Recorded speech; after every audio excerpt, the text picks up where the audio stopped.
kitchen. So many recipes to share. So many cooks in the kitchen with meals for you to prepare. We've got fruits and grains, veggies and beans, more healthy food than you've ever seen. So many cooks in the kitchen, plant-based meals to prepare. So many cooks in the kitchen with ideas we're happy to share.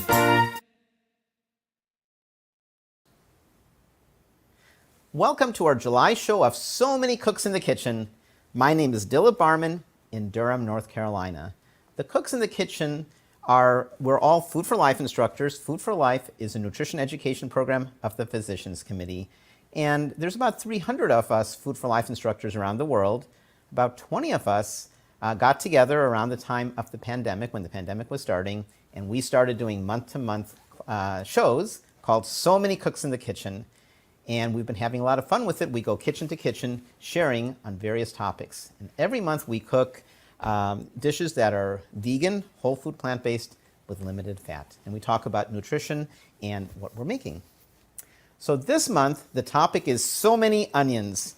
And my daughter was excited to hear this because I grew up telling jokes about onions. And I'll start the show with a joke. How much does an onion cost in Japan? And I'll let you think about that for a second.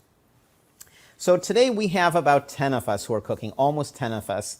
And our group includes people who will be making dips, fajitas, hummus, jam, and more. And every one of our recipes is focused on the onion.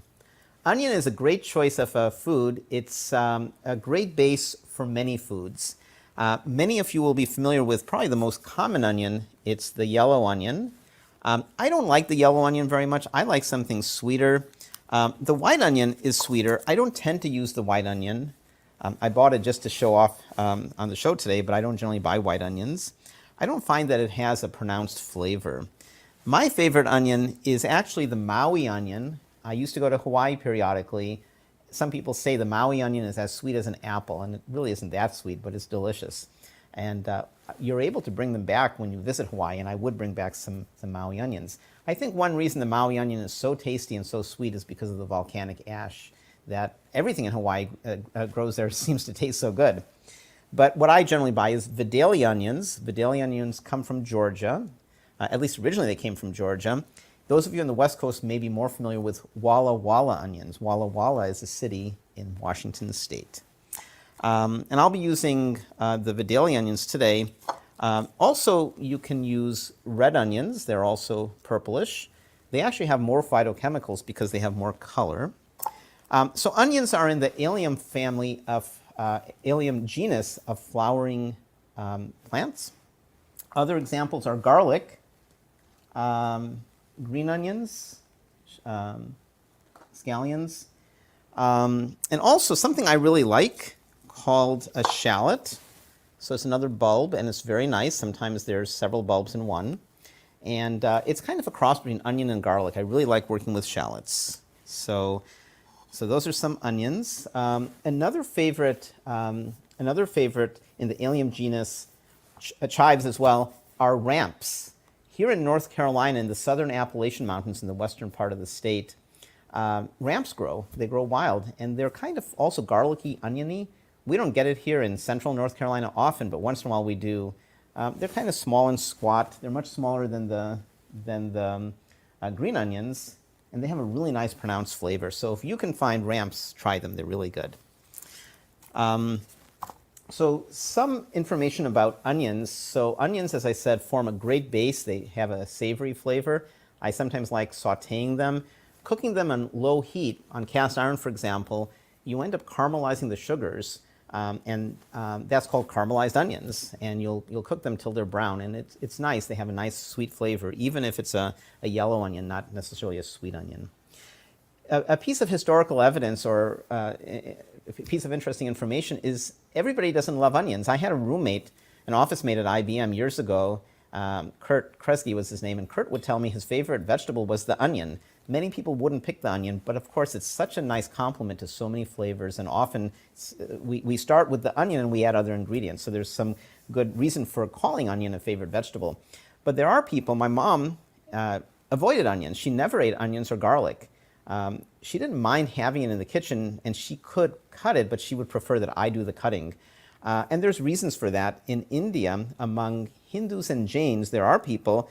So my mom, as a Hindu, would pray, and she would offer typically fruits when she would pray, and she would say it would be insulting to offer the gods onions. So that's one reason. Some people in the Jain and Hindu community argue that when you take an onion, you have to kill the whole plant to get the root. And to be nonviolent, they prefer not to eat such foods. There are some philosophic yogic reasons that harm is ascribed to the consumption of tamasic foods. Tamasic foods include onions, mushroom, and alcohol. So I'll let those philosophies remain, but for today, we're going to really relish and enjoy onions. Nutritionally, most onions are mainly water, 89-90% water, and they're low in calories. They're a good source of fructans. Fructans are soluble prebiotic fiber, which feeds healthy gut bacteria.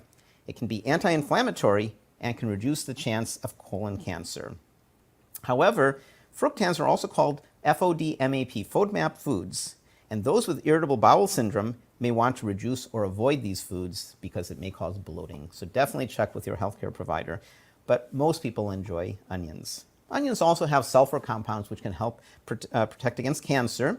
They're great sources of potassium, vitamin C, and B6. And I have to mention that with all shows, we have a free nutrition and recipe guide. So each one of our recipes is on the guide. It's bit.ly/so many onions recipes, and there's some capitalization. We'll put that on the screen, and you can download it. And my good friend Brenda Davis, RD, who's written many books, she's my favorite nutritionist, she has an appendix which talks about more of the nutritional benefits. I do want to mention that onions can be acidic, and if you eat too much onion, especially raw, it can result in reflux or heartburn. So a couple other cool things about onions is the taste depends on how you cut the onion. So I often cube my onions, and that's fine, but sometimes I'll make half moons, thin half moons. I like the thin half moons. They envelope the tongue, and they hit on all of your taste receptors. So that's a nice thing to do. And sometimes what I do is I cut onions different ways, and I cook them differently. So I'll have well-cooked onions, and then halfway through the cooking, I'll put more onions. You have 2 or 3 for the price of 1, and that's a really great way to boost the flavor of some of your dishes. Another interesting thing is if you cut against the grain, you can see the onion has grain, and if I cut latitudinally, at the equator for example, I'm cutting against the grain and I end up with more flavor, stronger flavor. If I cut pole to pole with the grain, you can see, I don't know if you can tell here, but the grain here, it has less flavor. So if you have a very strong onion, you're trying to cut it and you're crying, then one hint is you can cut it underwater to reduce your crying, but if it's too strong, cut it longitudinally. If it's a very mild onion, cut it latitudinally, and you'll get more flavor. Okay. So when I was thinking about what to make today, I was thinking, those of you who know me know I love citrus. And I love, for example, these pixie tangerines, which we're still getting in North Carolina in early July. I'm just so thankful for that. So I was thinking of putting together a dish which combined citrus and onion. And I came up with a few ideas, and then I did a little bit of research. And sure enough, the Sicilians have a lemon onion salad. And so I thought to myself, instead of lemon, let's try using orange or tangerine. And I did it both ways. And I love tangerines. If I had to pick, I definitely prefer tangerine flavor. But in this dish that I came up with, the orange actually tastes better. Okay, so it's an orange onion salad. And what the way I do it is I start with sweet onion, a Vidalia onion, and you need about 1/3 of a Vidalia onion. This one's already pretty small, so I may use up maybe half of it.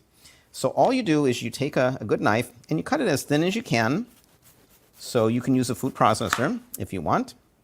You want to aim for about 1/8 inch slices. Okay.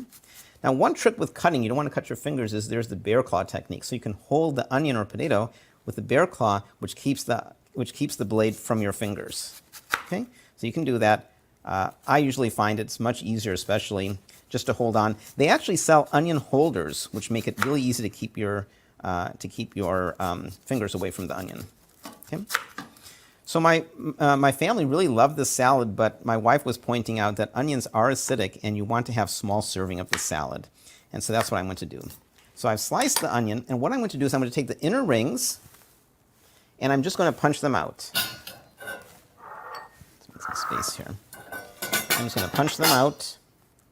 And when I get to the outer rings, just subjectively, if they feel a little big, I can either just rip it into halves, thirds, or quarters, or fifths even. I'm aiming for maybe 1.5 inches, okay? So there you go. And just punch out the small ones in the inside. This one's pretty big. I could use the knife, or I can just simply rip it into halves or thirds or something like that. Okay? So pretty easy so far. One thing that a lot of people who move towards plant-based eating wonder what they're going to make. It's so easy to be plant-based. And I have to mention while I'm doing this that Carolyn, Cody, and I, we're all cooks in the kitchen. We're all in this episode. We are offering plant-based immersions, and we'll be sure to include some information about that. Join us next month in August in Asheville. We have a beautiful mountain retreat. I'm going to show you how to cook many of our favorite foods and different appliances, how to use them nicely. So we'll post some information about that. And then in September, Carolyn and I are at the beach, North Carolina beach. We'd love to have you join us. Registration has begun, and there's still some space available. All right, so there goes the onion. And then I'm going to add the orange. And all I did is I took an orange, and I simply cut it in half. and then I remove the peel. Okay, so if you see any seeds, just remove them. And then you want to cut the orange pretty thin, not as thin as the orange, maybe 1/4 inch. So there you go. And when you get near the end, just let it be. And what I do is I just tease out the segments, 2 or 3 segments at a time, and put it in the bowl. Okay, and same thing with these rings. Okay, so remove and leave 2 or 3 or 4 segments and put them in. There's some seeds. I'm going to remove the seeds. So we put the onion in. One thing I love about this recipe is it's a surprise. When you have people coming over, they're not going to expect an onion orange salad. And by the way, how much does an onion cost in Japan? Onion, 1 yen. That's my onion joke for you today. And then I wanted to show you how I remove the skin. Just use your hand. I did the other one in advance, but this one I thought I'd show you. Just use your hand. And if the skin doesn't come right off, you can simply use the knife. The other half, it came right off. And you can always use the knife and just chop it, like that. Okay. The problem with chopping is you lose some of the fruit, but that's okay. Okay. And then what I'm going to do with this half is the same thing. I'm going to cut it in thin pieces, about 1/4 inch. And don't worry if you start missing and you can't slice, just cut it into segments, which I'll go ahead and do that at this point. Okay. You're looking for the mouthfeel of including a bigger piece of orange and a smaller piece of onion when you serve this. That's really what we're doing. So it doesn't have to be rings. Okay, so there goes the onion. Unusual combination, right? Okay. I have some fresh oregano from my garden, so I'm going to add some oregano. Just going to dump it in there. All the quantities are in our recipe document. And you could use a red onion. I like the Vidalia, the sweeter onion, but the red onion, I'll just put a little bit in, is nice for color. So let's put a little bit of the red onion. Okay, and I'll do the same thing. I'll take the inner rings and just separate them. And when we get to the outside, I'll roughly cut it in half or thirds or quarters or fifths. There, that adds a nice punch of color. I'm going to add some capers. Capers add a kind of a salty feel. So, oops, there go the capers. I'm going to add some fleur de sel. I don't know if you can see it. It's a rougher salt, and it has more flavor. It's a finishing salt. It's much more expensive than regular salt. And I'm going to start with just a little bit. We can add more later. I'm going to add maybe 1/4 teaspoon fleur de sel. I'm going to add some freshly ground black pepper right here. And then I'm going to add some pomegranate syrup. So I'm going to add about 3 tablespoons full. I'm not measuring, I'm just adding it. I can adjust this afterwards if it's too much, if it's too little. I generally don't like vinegar, but in this dish, vinegar goes really well, and I recommend a glaze, a thick vinegar, a thick glaze. And again, I'm just going to, I have the quantities. You see how thick that is? It uses organic grape must. It's very nice. And as I mentioned, my parents are from India, and vinegar really isn't used very much. At least my mom didn't use it, so I didn't grow up with vinegar. And I think I have everything. I'm going to add a surprise ingredient. Yeah, I do think I have everything. Yep. Okay, good. Okay, great. So I'm going to mix this all up. And then I have been thinking, I'm bad at many things, but I'm pretty good at coming up with ideas for food. And I've been thinking that I think with this dish, vanilla would actually go well. I'm going to try it for the first time ever. I'm going to add just a little bit of vanilla. I think the vanilla is going to actually add a nice surprise flavor. I'm going to add just a 1/4 teaspoon of vanilla. And there you have it. Onion orange salad. And before I go, I've got to try it with the vanilla. Let's see what it's like.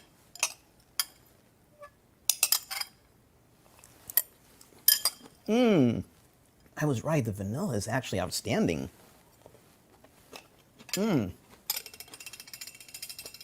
This is so good. So I will, I think in the recipe document I suggested that vanilla might be an option. So I will update the recipe document and encourage you to add some vanilla. This is really good. It looks strange, right? Oranges and onions, but it's really good. Check it out. So with that, I'm really excited to next introduce Suzanne Fellows. Suzanne is going to be making an onion dip. I can't wait to see what it's like. Take it away, Suzanne. Hi, everyone. Dilip, thank you so much. Your salad looked delicious. Your joke was very funny. Thank you for sharing that. And today I'm making for you a spiced onion dip. Here's a little picture of it. And today I'm spicing it with harissa, which is a Tunisian peppered seasoning. It's quite spicy. Many different harissas that you can find. This one is the Trader Joe's brand. Many of them have different spice than others. So I highly suggest when you're using harissa to add it slowly so that way you can adjust the spice to your liking, because it can be quite spicy. But before we get on to the recipe, I also wanted to share a little bit of information about onions. Dilip covered much of the information, but one other thing I'd like to share is that onions are part of what Dr. Furman refers to as G-bombs. And G-bombs are greens, beans, onions, mushrooms, berries, and seeds. And those are all anti-cancer foods that are very high in antioxidants. And onions is one of those foods, and that's because they contain quercetin. There's a lot of antioxidants in yellow onions.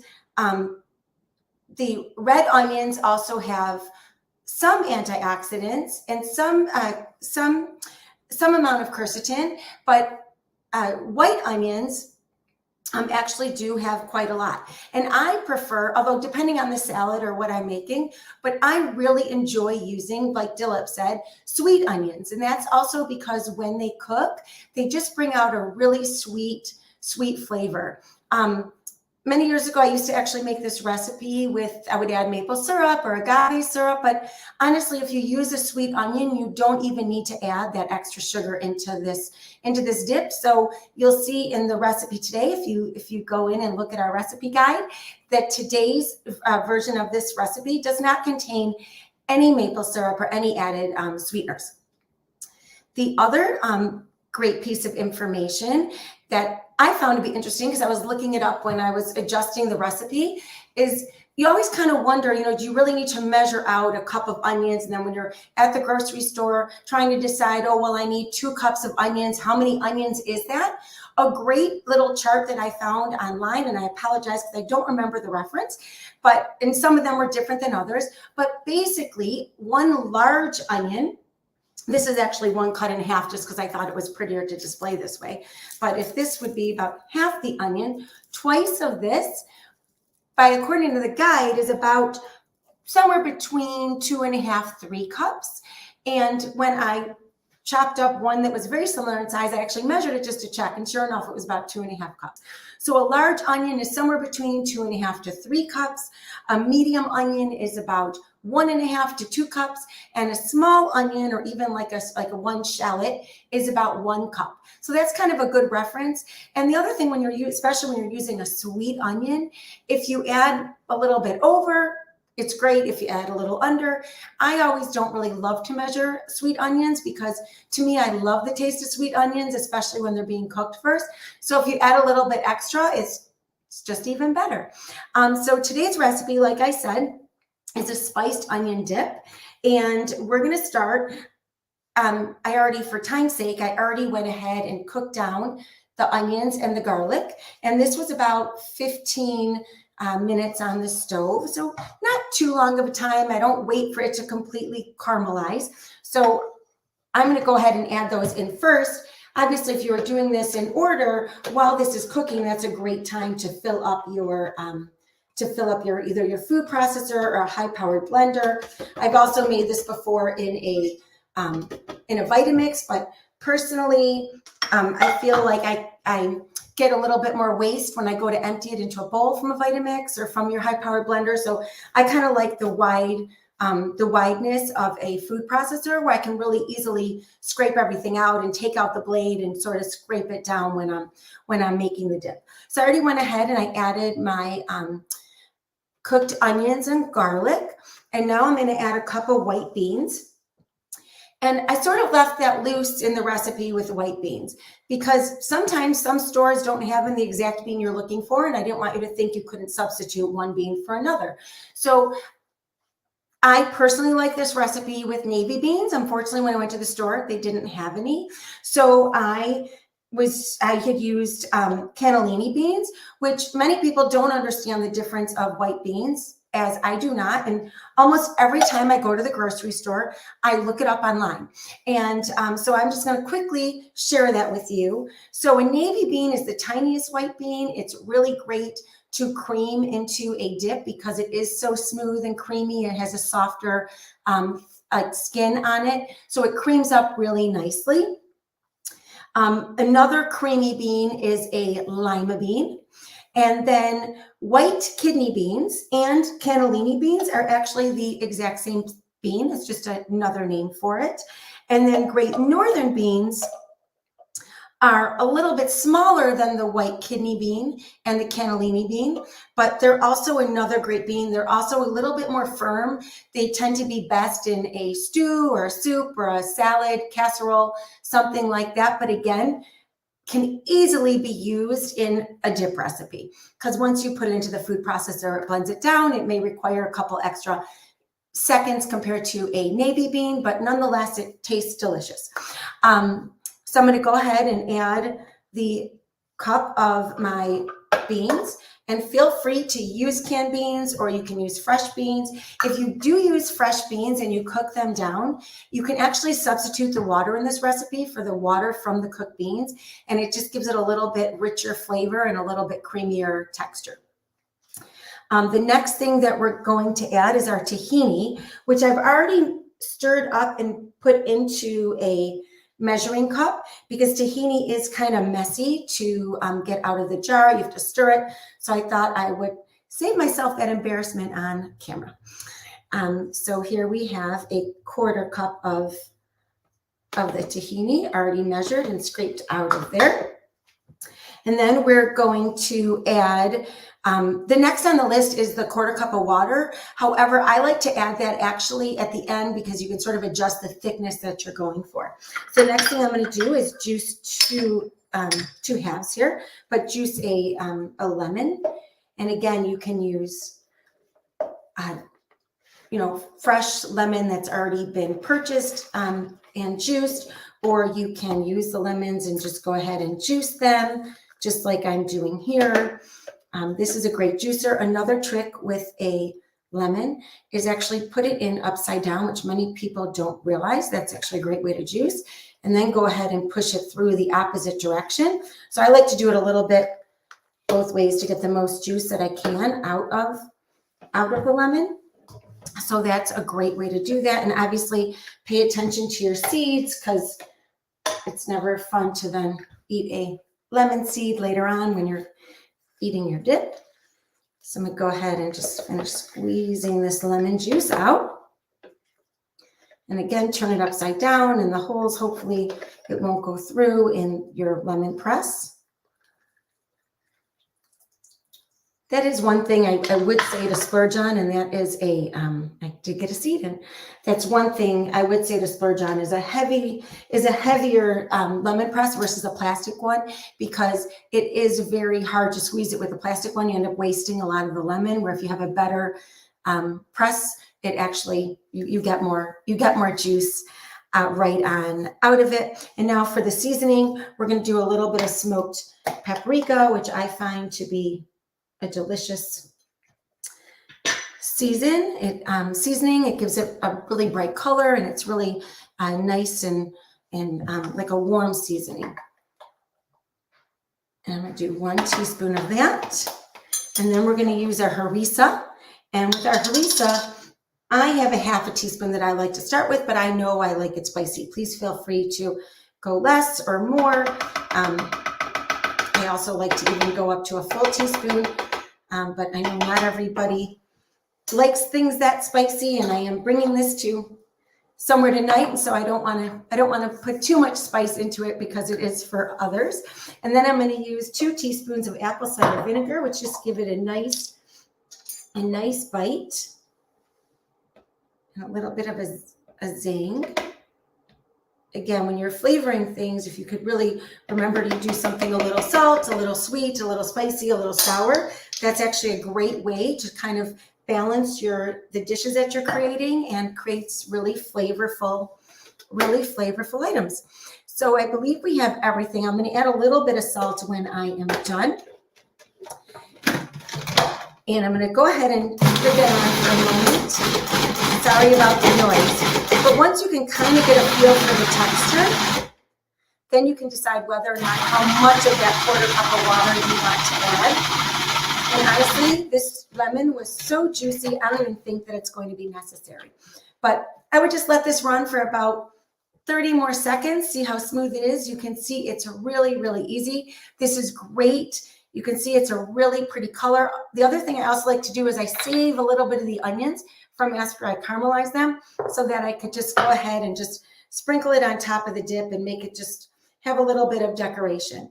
The other way to spice this is you can use dill, horseradish, if you want a different type of spice, really any herb, and it is really a delicious dip. It comes out really creamy, super healthy. We have lots of onions, lots of beans. If you wanted to have your full G-bombs, you could put in some greens like kale, and you'll have a beautiful green color dip. And you could add some flaxseed to it. It would be delicious. I don't know that I would add berries, but you could also add mushrooms. So anyway, I hope you have enjoyed this dip. I hope you all try to make it. And thank you so much, and have a great day. And next we have Jenna, who's making hibiscus-pickled onions. That sounds delicious. Hi Suzanne, so nice to see you and learn about your yummy recipe. Welcome everyone to my kitchen in Abu Dhabi. Marhaba. Today, as you've heard, our theme is onions, and one of my favorites is red onions, so I'm going to share with you a recipe with red onions. This one comes from a book called Flavor by Otto Lengi. It has amazing recipes, not all of them vegan or plant-based, but I adapt them. And this one, of course, the pickled hibiscus-pickled onions happen to be fully plant-based. So I like easy recipes, as you know. This one I prepared last night because I didn't want to chop all these onions right now. And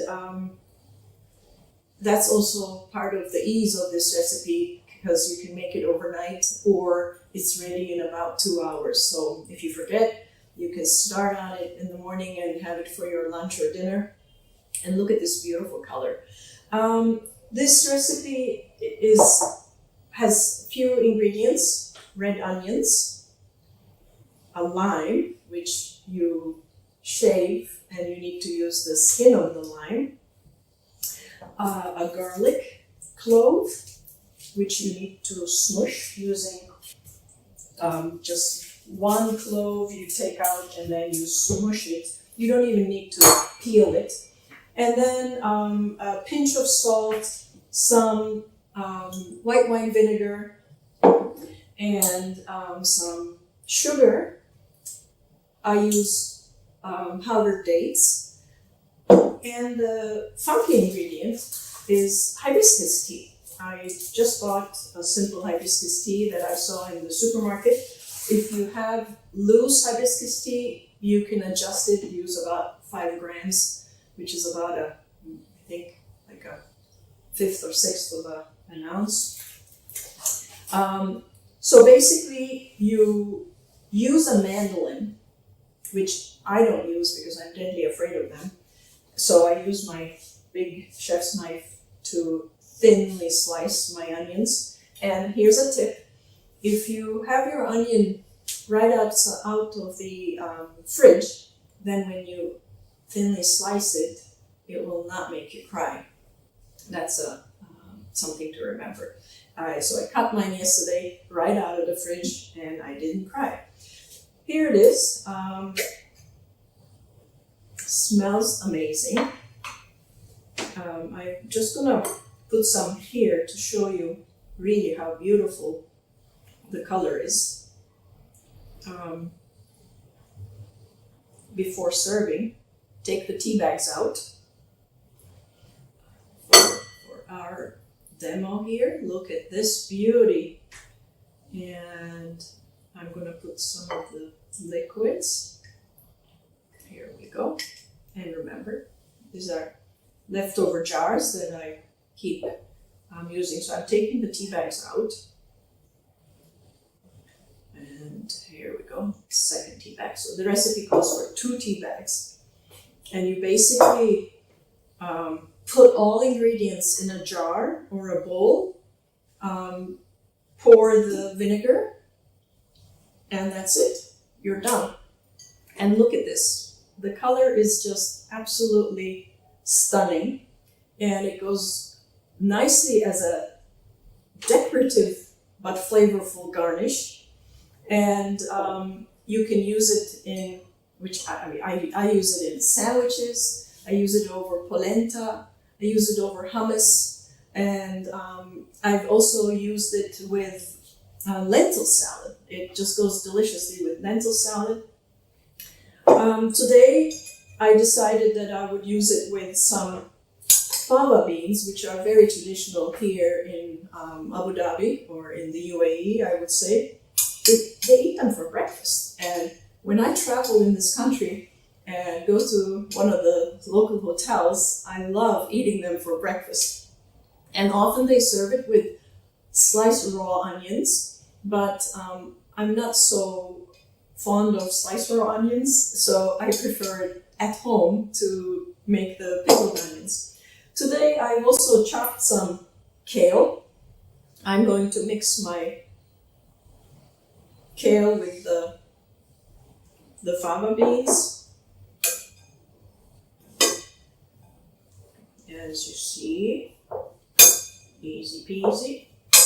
And then I'm gonna put a whole bunch of my pickled, you can avoid eating the skin of the lime, of course, but if you like it, why not? So I'm going to put the onion right on it, and there it is. This is really a simple salad, which didn't take any time, especially if you had prepared your pickled onions ahead of time. This stuff is just so yummy. That sharpness of the raw onion is gone, and the tanginess from the hibiscus tea and a little bit of the sugar that you've added, they've all combined to make a lovely pickled onions. So please remember, these recipes are in our recipe booklet, which you can find online. And keep your questions coming. We'll answer them along the way or at the end. And I would like to also remind you that onions are full of antioxidants and anti-inflammatory properties. And also very high in fibers, especially a soluble fiber called fructans. And that's what leads to, that's a prebiotic. It's really good for our gut flora. If you're interested, Dr. Bulsiewicz has an amazing book called Fiber Fueled, where he explains all of this. And the fructans is just very healthy for the gut flora. The prebiotic action produces short-chain fatty acids, which in turn leads to butyrate and healthy colon health. Also the anti-inflammatory properties, which are good for a multiple of things. But I'd recommend you to get a copy of this book. It just explains it so much better than I do. The humble onions are also high in vitamins and high in a few minerals as well. So some people have digestive problems with them, and as Dr. Bulsiewicz explains in his book, you can actually build that by eating a little bit at a time, and building your tolerance for that. Anyhow, I would like to say goodbye from Abu Dhabi and take you to Greenville, South Carolina, to my colleague and friend Angelita, who has a wonderful seasoned caramelized onion recipe to share with you. So bye-bye from here, and take it away, Angelita. See you next time, everyone. Bye. Hey guys, this is Angie with Earth, Seas, and Water, and I am so honored to be part of So Many Cooks in the Kitchen, and I'd like to welcome you guys to this edition of So Many Onions. With that being said, Jonna, I cannot wait to try your hibiscus-pickled onions. I love hibiscus. We call it jamaica in Spanish, and we make a water with it, fresh water. We sweeten it with cane sugar. You can sweeten it with maple syrup, but I also use the flowers and use it as a taco filling. But anyway, so it looks delicious. I cannot wait to try that. Okay, so today I'm going to be making caramelized onions. Mine have a little bit of a twist on them. My passion is Mexican food, so they do have a little bit of a spice to them. The recipe is in the booklet, so feel free to switch the seasonings up. If you don't like it spicy, you do not have to add the habanero to it. If you do not have habanero, you can also use just a little bit of the pickling juice in either pickled jalapenos or pickled serranos. That will work as well. Or if you do want to use the habanero but you don't have the concentrate, you can slice up about a tablespoon of it, really, really thin, like in a julienne, and then just cook it at the same time that you cook the onions. All right, so to get started, we have 32 ounces of onions, and I've already got them started over here. And so in the recipe, I say do not use sweet onions because it'll make it over sweet.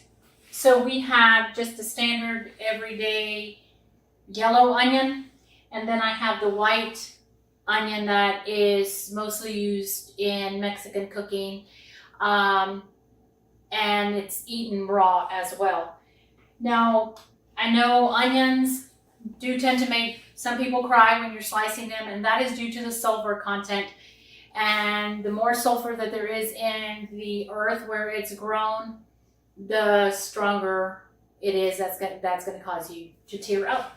So some people do use goggles, just like the kind you use when you go swimming, to prevent that.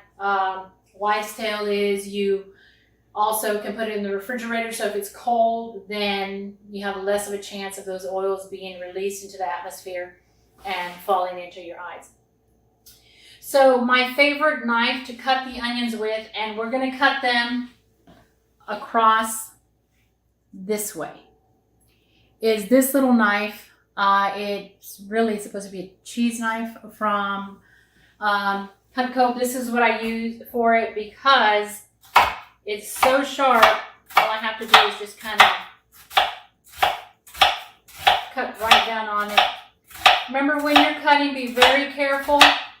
Keep your fingers curved and hold whatever it is that you're going to cut with your thumb on the back, and you're cutting this way so the knife is scraping across the front part of your knuckle. And if you have your fingers this way, there's a good chance you're going to slice the tip off of your finger. So be very careful when doing that, and just kind of keep moving back. When you get towards the end, I always just kind of flip it over and keep slicing down. Now, I did not put this in the recipe, but this is something that I like to do just to make the onions come apart. Is I put them in a bowl of water, and then I just kind of massage them a little bit, and that helps break the onions up. So we won't have a big mass of onions in the pot. Now you can use your favorite stainless steel pan, non-stick pan. There's an option also to make these in your Instapot, and that is at the bottom of the recipe. I am using a terracotta pot. It's non-stick. I've already seasoned it. Just because I don't know, maybe it's just me. I think it gives it more of an earthy flavor. But you have to make sure that the terracotta pots that you are using are safe for cooking. I'm pretty sure they all are now, but always just double check. All right, so I've got all my onions in here, and they're all separated. And this recipe does take about 45 minutes if you're doing it on the stove. If you're going to do it in your Instapot, it's still going to take you about 20 minutes because it does take a lot of stirring. So I've got my onions in here. My pan is nice and hot. You can hear that. I'm just taking my onions out and put them right in there. No oil needed, because there's water in the onion itself already, and then since I soaked it in some water, there's additional water in there, so that'll prevent it from sticking. And I do not recommend using this water as the water that you need to cook these down, but to me that just makes it a little bit too strong. But, I mean, if you want to, you can. There's no harm in it. All right, so we're going to get that going. I'm just going to give it a quick stir to make sure everything's nice and coated. There's no salt in this recipe either. But if you feel that you want to add a little bit of salt, I would not add any more than 1 teaspoon, maybe half a teaspoon.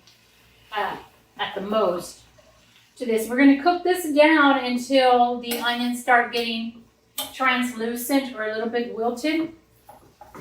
And while that's cooking, I'm going to tell you a little bit about the seasonings.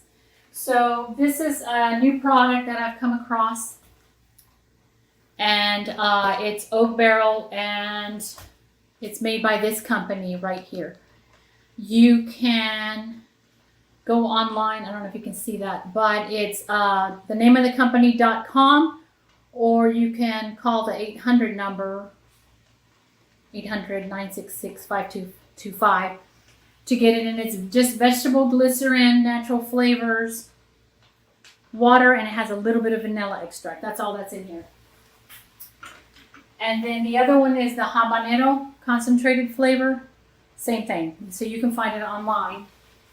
Again, like I said, if you don't have any of these for the oak barrel, you can use liquid smoke, but you're going to use 1/4 the amount of what's in the recipe. So instead of 2 tablespoons, you're going to use half a teaspoon. And for the habanero, again, like I told you earlier, that's how you're going to go about that one. All right, so we're just going to keep moving these, and this does take, again, about 45 minutes. And once these are translucent, just for the sake of time, I'm just going to go ahead and add my garlic. So I'm going to put that in there.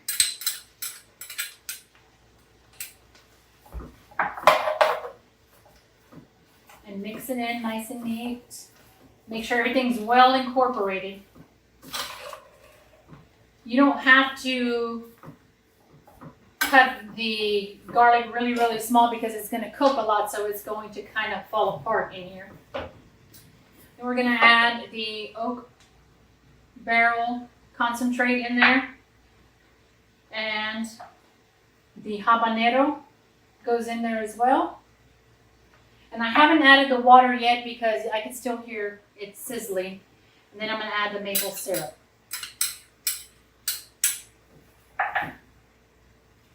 Let me scrape all this goodness out of here. There's still a lot left in there.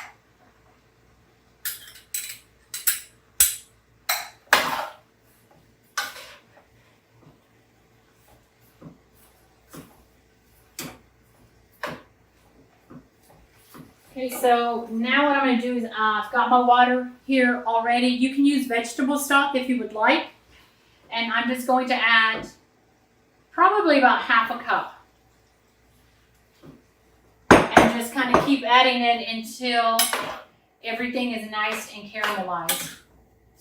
You do have to keep an eye on it. I would say stir it maybe every 5 minutes.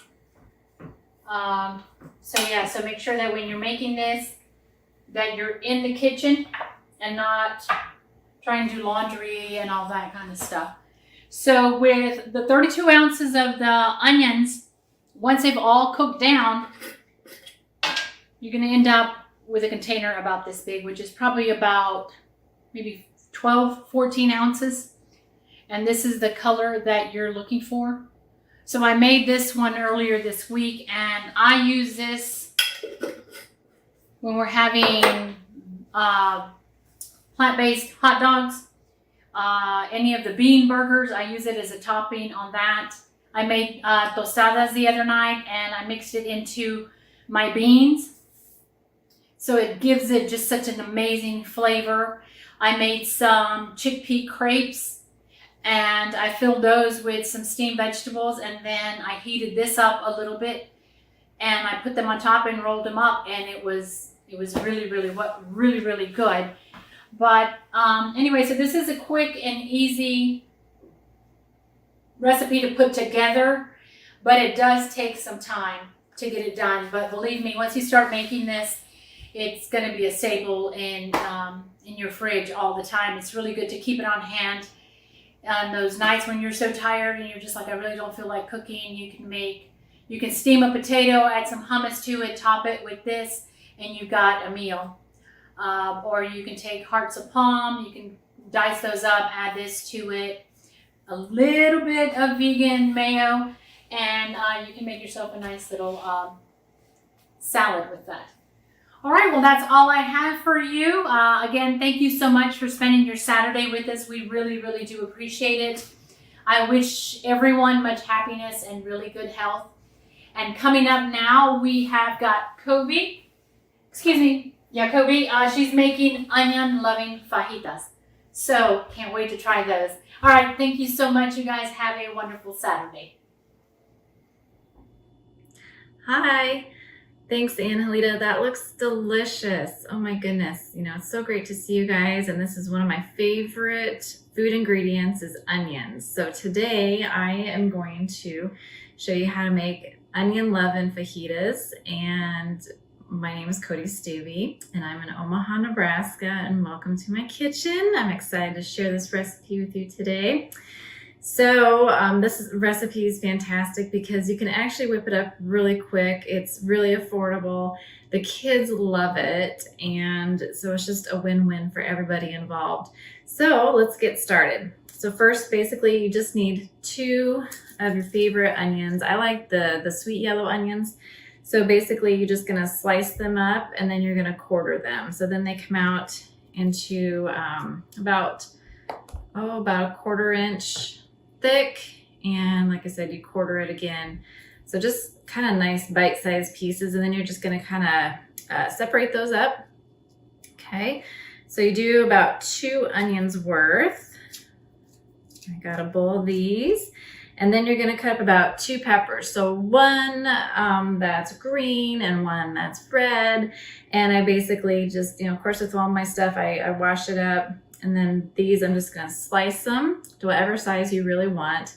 And then once I slice them into strips, I'm gonna just cut them in half one more time. So that way I don't get really long ones. Some people like the really long slices in their fajitas.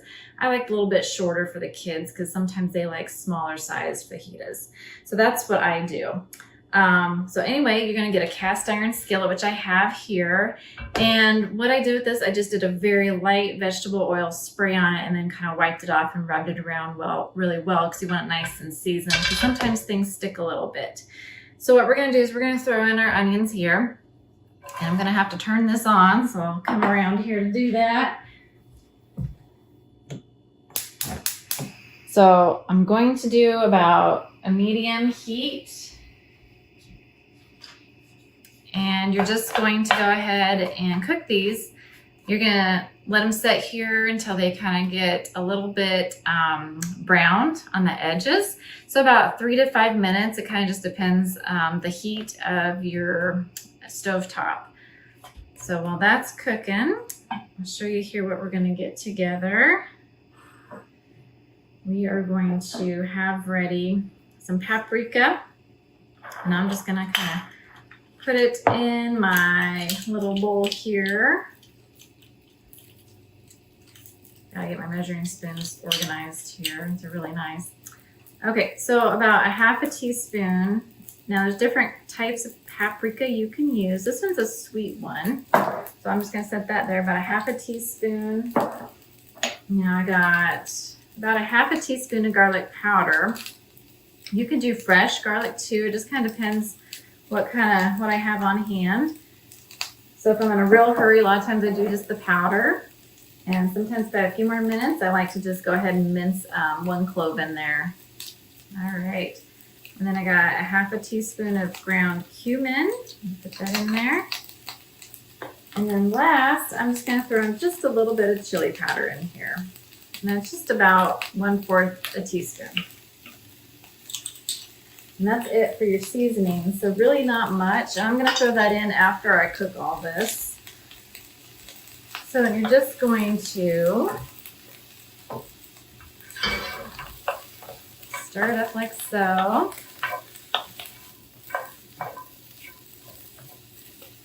Okay. It's gonna take a few minutes. So there's a couple edges here that are just starting to get a little bit brown. I don't know if you can really see those yet. All right. What I'm gonna do is go ahead and throw in the rest of our peppers.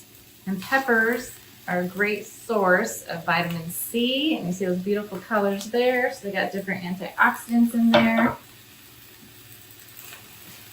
And you're also just gonna stir this up. Okay, and let it set then. You stir it every few minutes. And you're looking to see that those onions get kind of clear, kind of translucent, and the edges are browned. And then you can also kind of brown the edges a little bit of your peppers. So this is going to take a few minutes, but I'm going to go ahead and throw in my seasonings. They're kind of all just mixed up in my hand now, which is totally fine. I got them all here. Just sprinkle them all in. And stir it on up.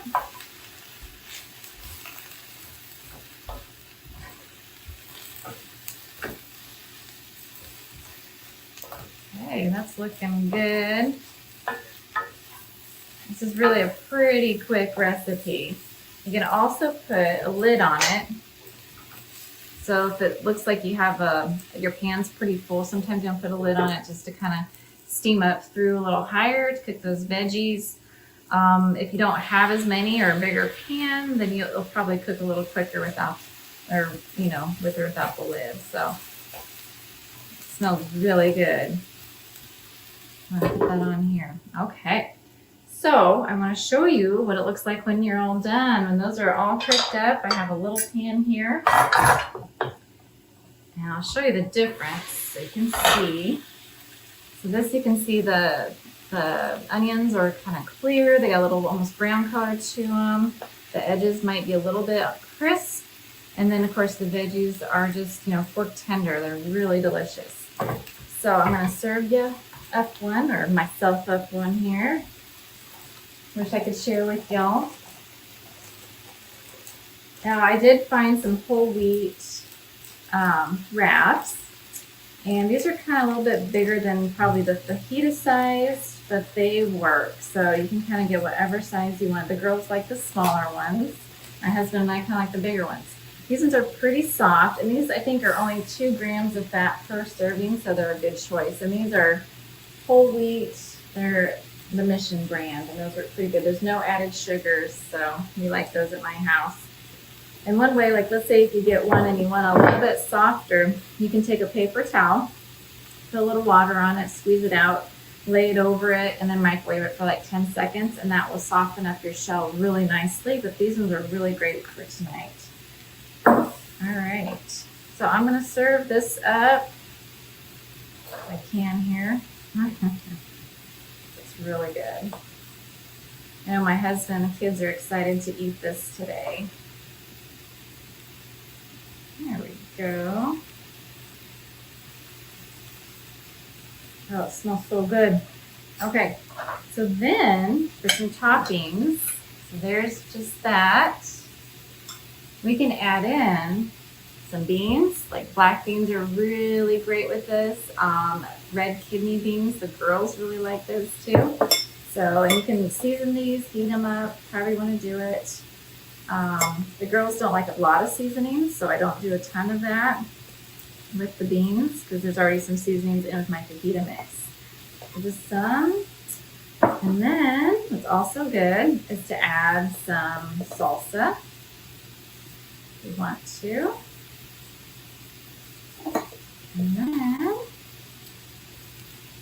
you can add a little bit of fresh cilantro, some of that. And just kind of rip it on up there. Now, some people don't like cilantro, so if you're serving this at a get-together, you may want to ask in advance if somebody does not like cilantro. I'm just going to stir this up a little bit. Oh yeah, those edges are getting a little bit darkened, so that's good. Nice. I can share that with you. There we go, like that pepper got a little bit. Some of those onions did too. All right. I might actually put the lid on that for a couple minutes there. And turn it down just a little bit. There we go. All right. So yeah, we could do a lemon wedge on there, or sorry, a lime wedge, and just squirt that on there. And then wrap it on up. And then we are good to go, you guys. This is a fantastic meal, great for weekday nights, great for the whole family, and it's very affordable. It's just a bunch of veggies and some wraps and what you have on hand for beans and salsa, and it's fantastic. So it's got great nutrients. Of course, it's got great onions in there, onion-loving fajitas, right? So this is a fantastic recipe. Thank you. Bye. Namaste.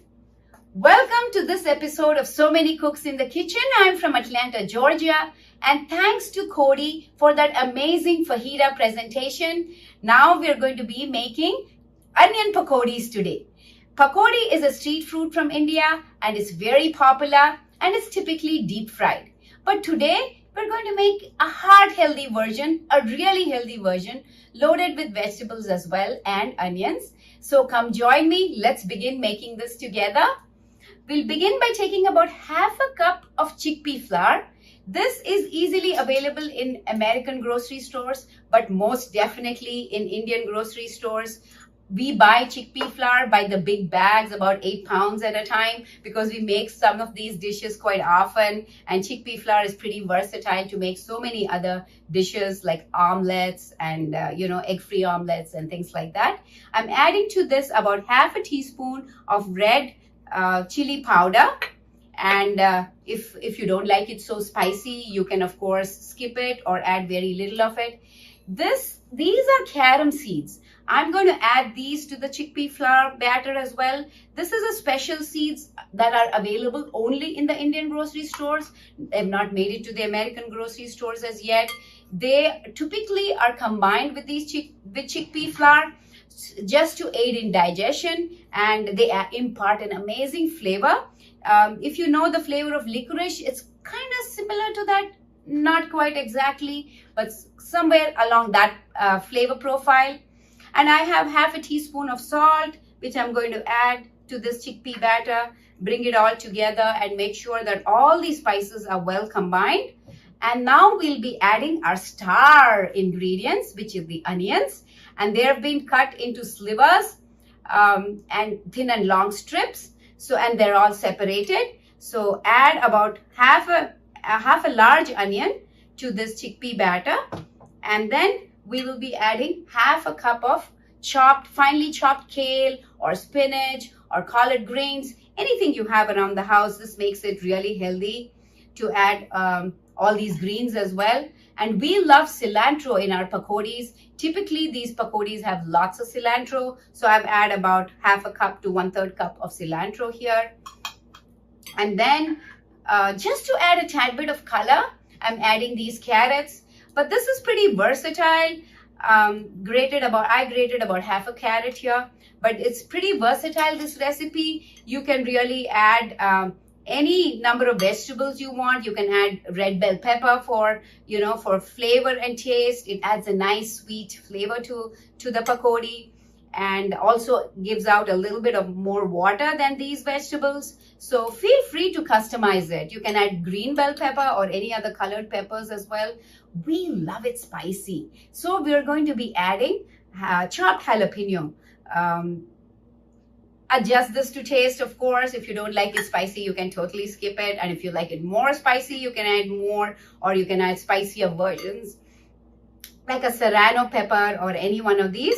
Now we'll be combining this well. If there was a little bit of water in the greens, it would come together on its own, or if you let it sit even sometimes for about 10 minutes, it will come together on its own nicely. But since this one I've chopped up and kept for about half an hour, the vegetables are a little dry. So I'm going to spray just a couple of sprayfuls of water. This would probably amount to about half a tablespoon of water at a time. So spray, mix, that's the methodology you would follow, just to get it slightly damp and so that it all comes together.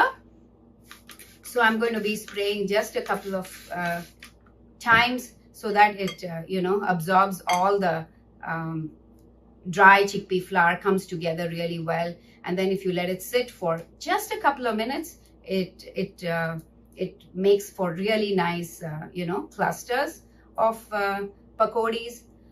So like I mentioned, typically these are deep fried in oil, and as we all know, oil is not heart healthy, and neither is it good for children. So I've been cooking without oil maybe now for over 8 to 10 years almost. So these are street foods that are favorite snack items that are available in India very easily. Come evening, it's an evening snack typically had with hot chai. As you all know, you probably tasted, this spiced up version of our chai. And this typically goes really well with that. So let's begin assembly. It has come together really well. And it just should come together in clumps. Doesn't have to be too wet. The more wet it is, the less crispy it'll be. So make sure you don't add too much water. I have the silicone sheet and a tray that is lined inside a tray that's ready for baking. So what I'll do is gather these clusters to make these pakodi clusters, onion pakodas.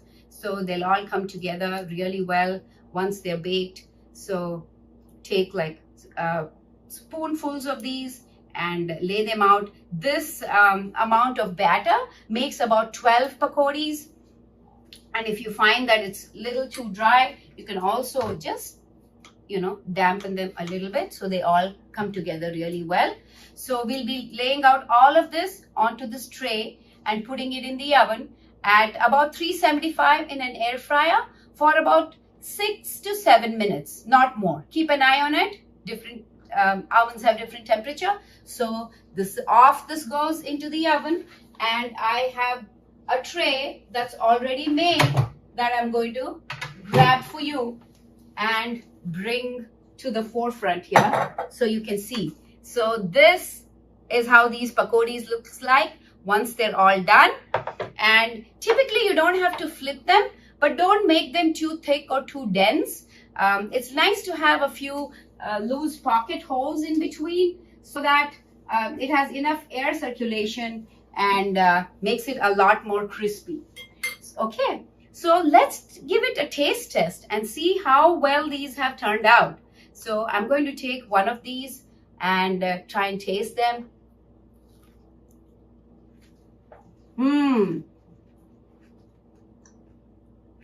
They are so flavorful and they are such a healthy version. Make this often, make this your family favorite, and the onions impart such a wonderful flavor to this. Make it with lots of vegetables and try it often. Now that we're all done here with these onion pakoras, over on to Suzanne, who's going to be making onion rings. Thank you so much. Hi everyone, I'm Susanna Dickman from Evansville, Indiana. You can follow me on eatplantsbewell.com or on Facebook at Eat Plants Be Well. Today I'm going to make a great dish that I love making with any type of onion, and that is onion rings. They're so good, when we grill some bean burgers or carrot dogs on the grill, to have a side of onion rings to go along with it. So I love this recipe because it's real easy. There aren't a lot of ingredients, and you'll be able to take this recipe and really make it your own. You can use any kind of onion. So for these that I already pre-made earlier this morning, I used the Vidalia, the sweet onion. I'm going to use a red onion now to show you with, and I was so excited. Look at how big that onion is. I was gonna cut it for you on camera, but just standing next to these, my eyes are watering. As I was peeling this onion, I thought, I'm gonna start crying. So I thought I'm gonna pre-cut them so I wouldn't cry in front of you all. But you can use a white onion, you can use a plain yellow onion. And that's what I love about these. You can make them your own. So what we have are some breadcrumbs, because that's going to give us that crunch. And I just picked these up at Trader Joe's. You can use the panko breadcrumbs. Just check the label, make sure that they are vegan. And also, sometimes what I do, I like to buy the Ezekiel bread, the low sodium or the sesame. And so, the heels, sometimes I just don't want to eat those because they're a little bit smaller. So what I'll do is I'll just put them in a baggie in my freezer. And when I've got 6 or 7, from the loaves, I will just either eat, simple as put them in my toaster and toast them till they're crunchy but not burned, or put them in my oven and cube them.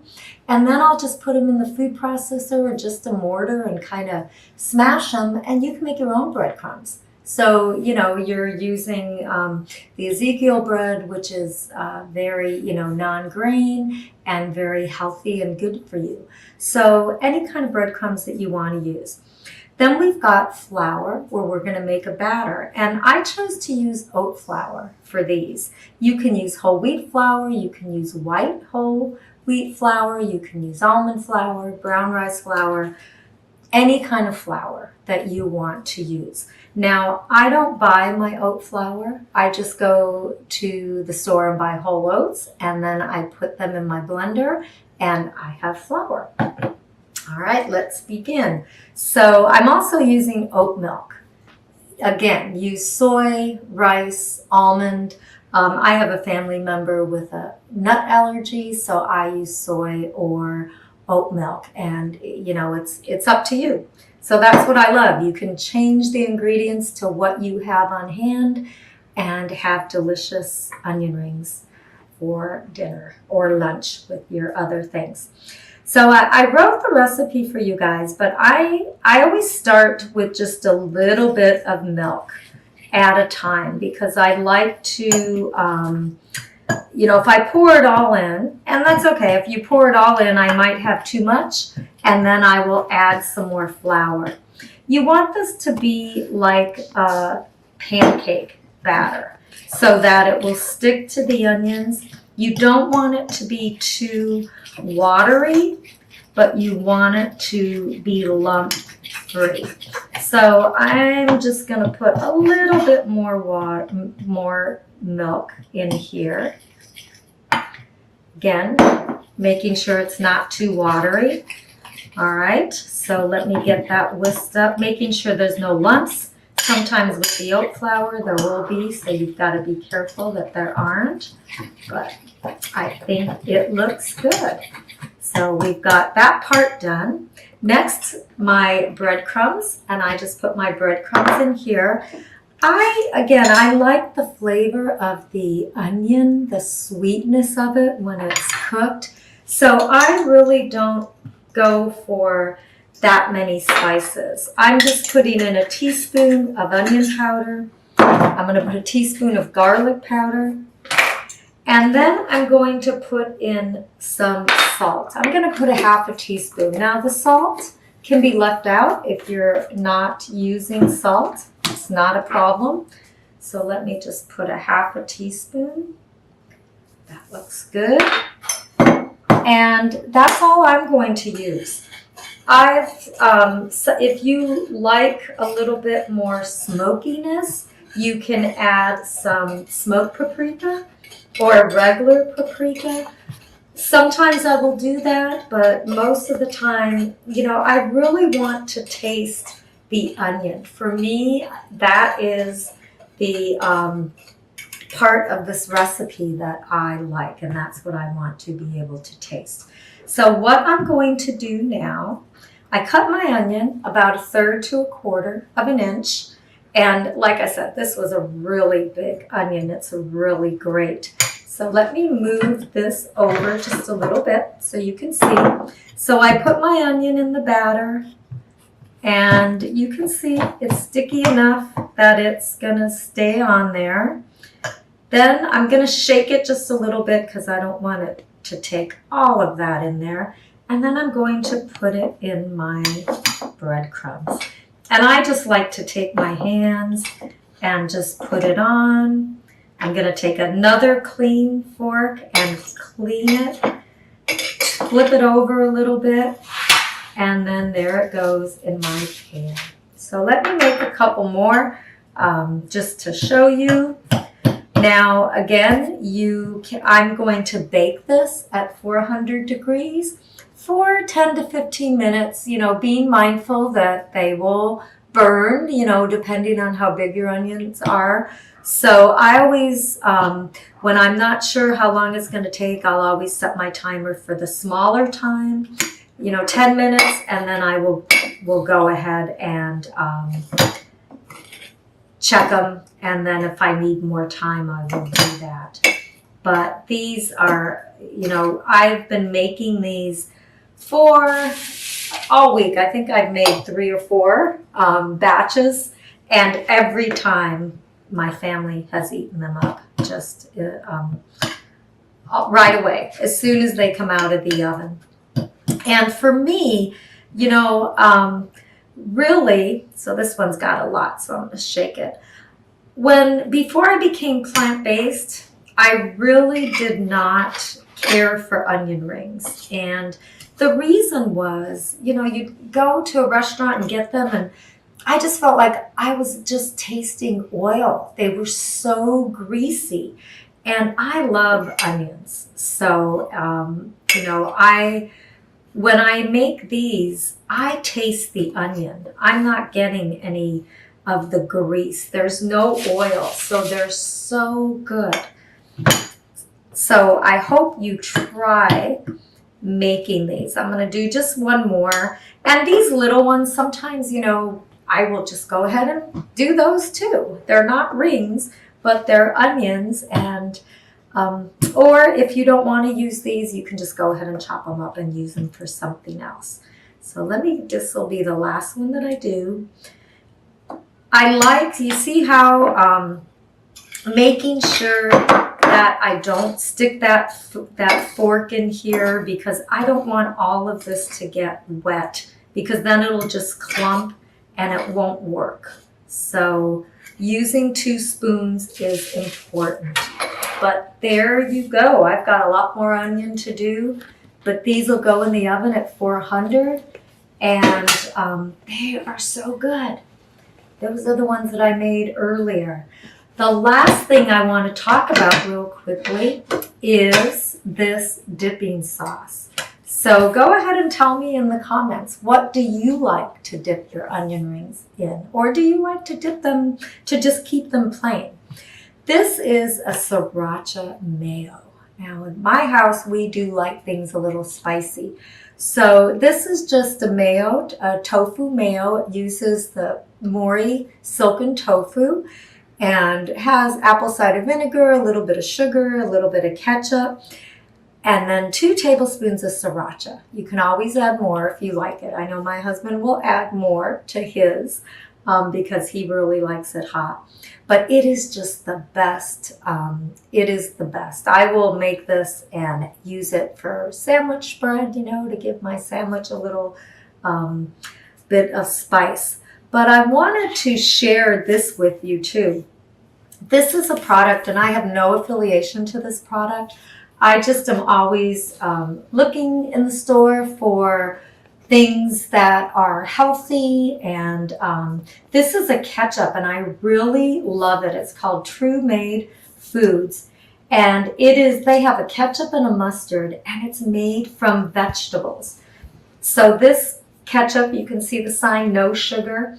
It has tomato puree, apple vegetable puree, carrots, butternut squash, spinach, vinegar, salt, onion, and allspice.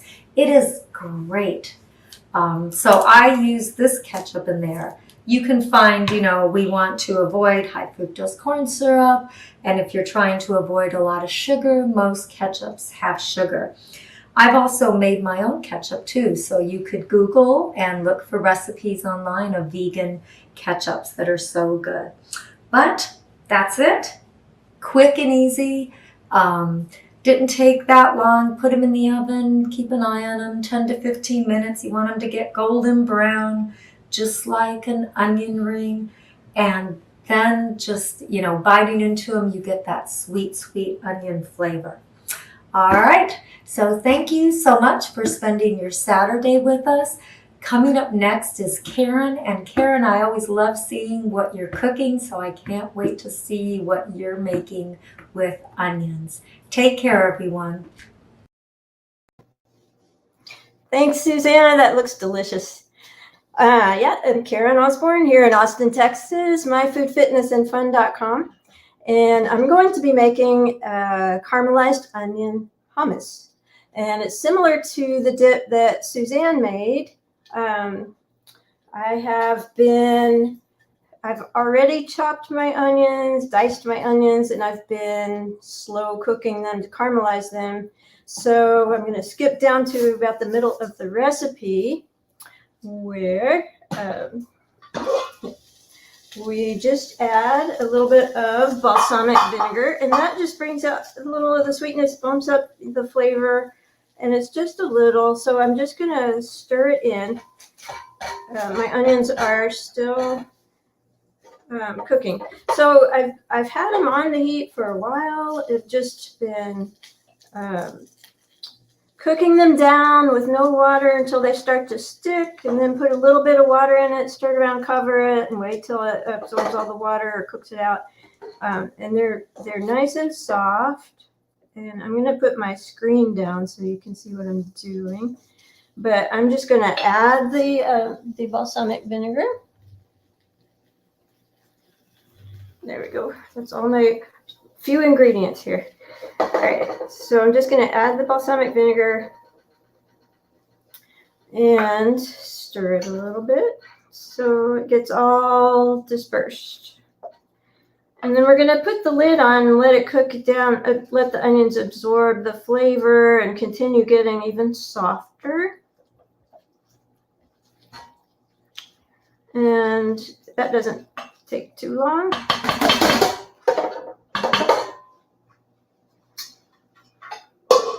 All right. So really, we're just going to let it cook for a minute or two, and then I'm going to explain what else I'm going to do. All right, so I have cooked in the Instant Pot a cup of dry garbanzo beans, and put them all in here. So if you're not cooking your own beans from dry, you can use 2 cans. Just drain the water and save it, because what we're going to do is use some of that aquafaba if we want to just get the texture that we want. So if you're using, these are warm, they're just from the Instant Pot. So I'm probably not going to need a lot, but if you're using cold beans, you might need more. And something that I learned from one of my students was if you're using canned beans, warm them up, and that makes perfect sense. I just, always cook my own beans, so I never thought of that. But if you warm them up, they're softer and they will give you a better texture for your hummus. So, and then the other thing, you can make any kind of hummus that you like. I like it totally oil-free. I don't add any tahini. It tastes great this way. So I'm just going to add a little bit of lemon juice, a little bit of salt. If you're not using salt, you really don't need that. I have some garlic granules and some onion powder. Even though we're putting onions in there, it's just going to bump up that onion flavor. All right, so I'm going to check these onions and give it a little stir. And just let it cook now uncovered until the liquid is gone.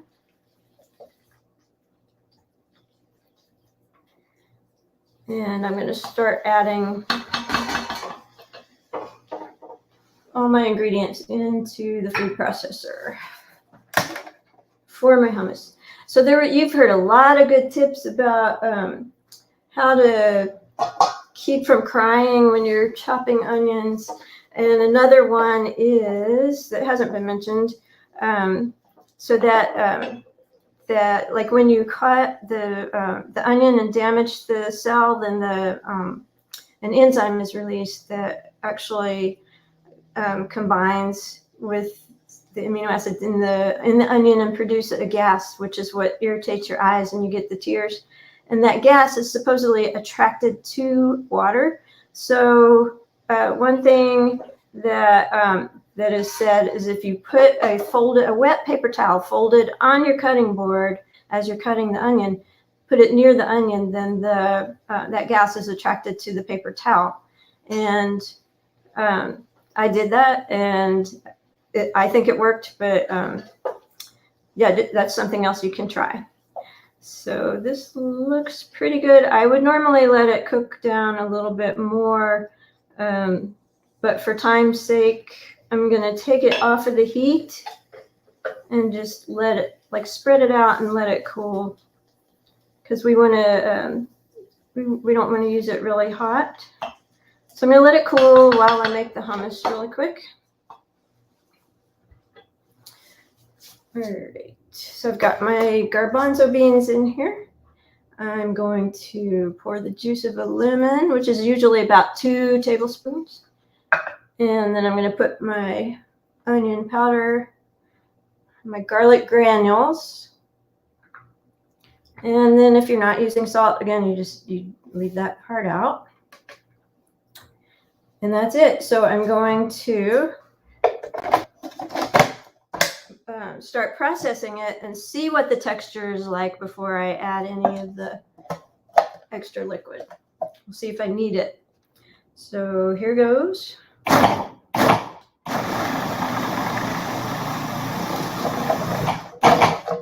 it looks like I do need a little liquid.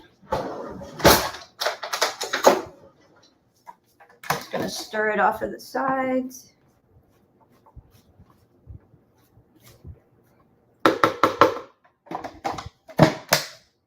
All right, right, so I'm going to let it run and just pour in the Aquafaba as it's running. So the Aquafaba, I mean, you could put water in here, but the Aquafaba is the cook water from the beans, and it has the proteins and the starches and the saponins from the beans, so which will make it a little creamier than if you just added water. So I'm going to let this run and just pour some in.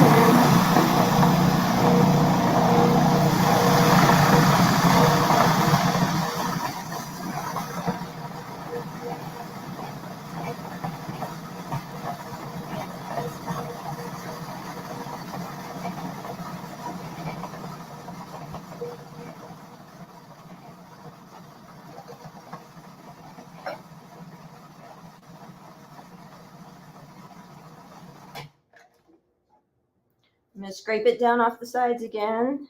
And I did end up using that whole 1/4 cup. It's getting nice and creamy. Just want to get it all into the blades.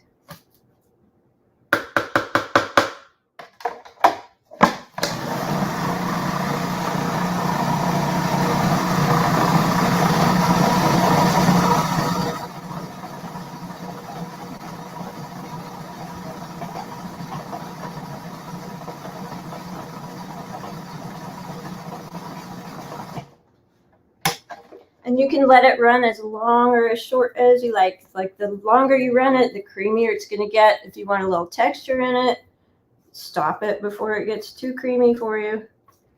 All right. So that looks good to me.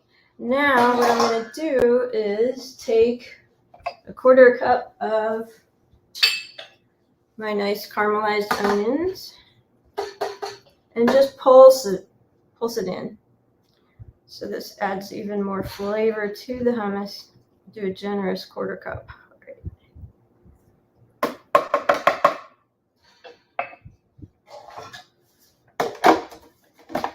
And you could stir it. I'm just going to pulse it a little bit until it's dispersed.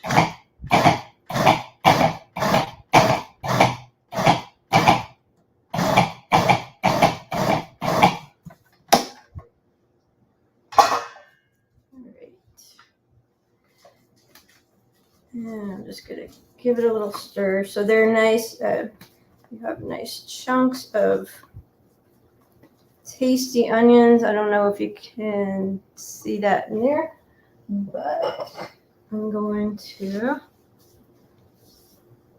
bring my screen up again.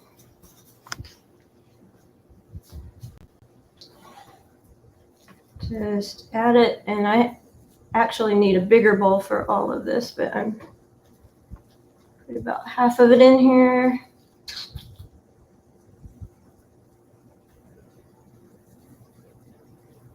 So good. And just kind of make room at the top. If it was a bigger bowl, I'd flatten out a little bit of the inside, and then add your cooled caramelized onions on top.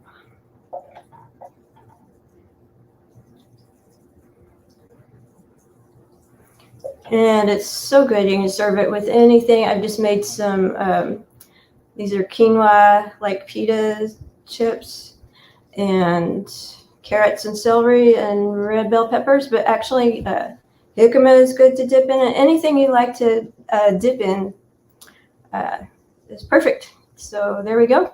Hope you'll try it and enjoy it. Let us know how you like it. And now we're going to Montgomery, Alabama, and Carolyn have some more fun with caramelized onions. Yes. Thanks, Karen. That looks really good. We're all about caramelized onions today, aren't we, here in the South? So I'm making a caramelized onion jam, which sounds really strange, but it's really, really good. I got the idea from a store-bought, I think it was caramelized onion and roasted garlic jam that had a bunch of oil in it, but it came in a jar and it was really tasty on crackers with some vegan cream cheese or on veggie burgers, that kind of thing. And I thought, you know what? I want to make that, but make it without oil. And I figured out how. So very excited to share it with you. It is so delicious. It's kind of savory, kind of sweet. It's just all of those flavors together. So I want to show you first how many onions I'm using, because it really cooks down the way I caramelize things. So I am using what we call here in the South Vidalia onions, which I know is probably known everywhere else as sweet onions, but we call them Vidalias.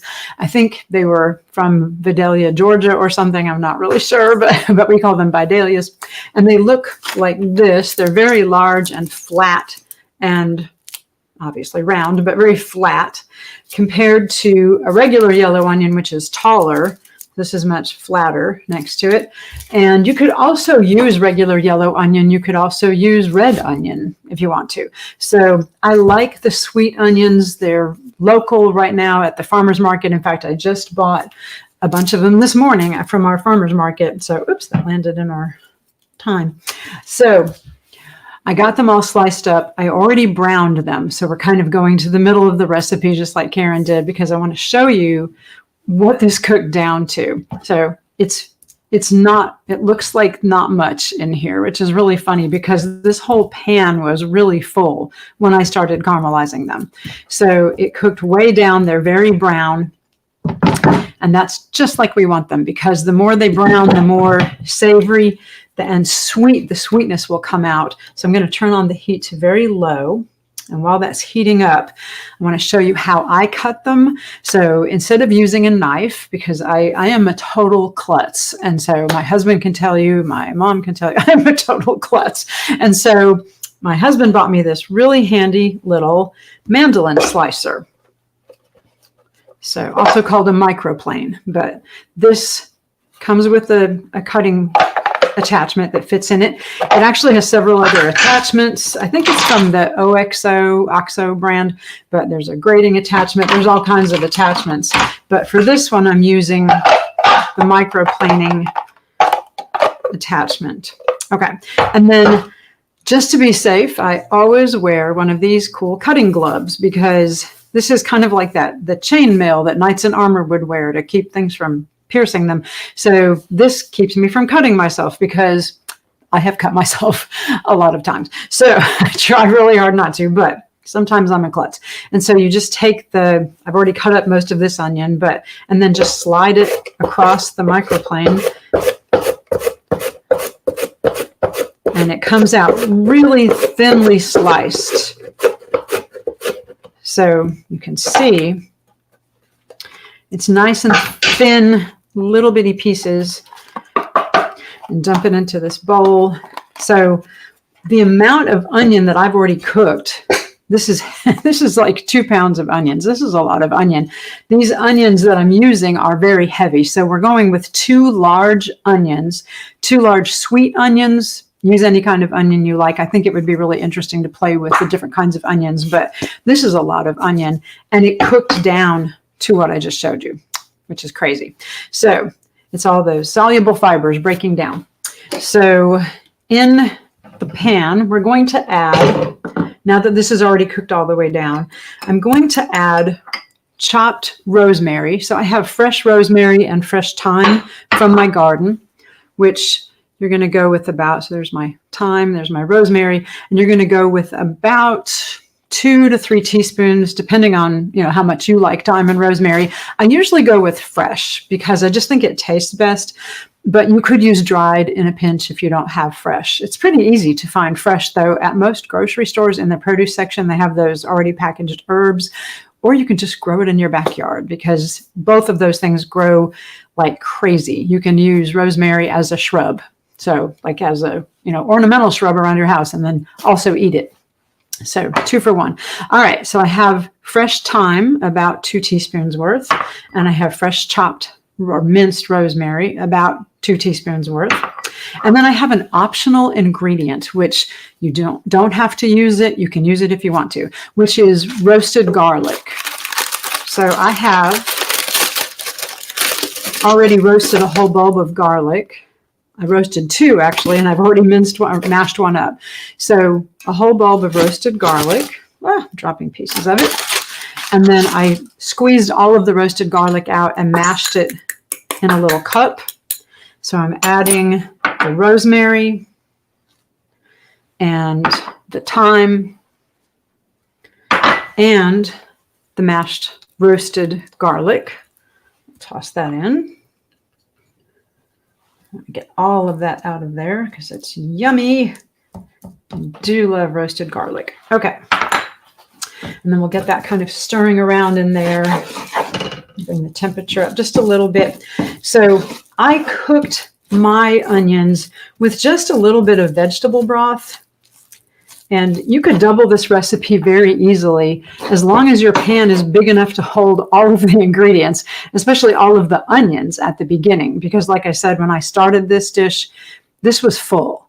So I don't know that I could really double it very easily. Okay. So that's all mixed together. And then you want to cook it until you start smelling that rosemary and smelling the thyme. Smells so good. And then I'm adding some fresh cracked pepper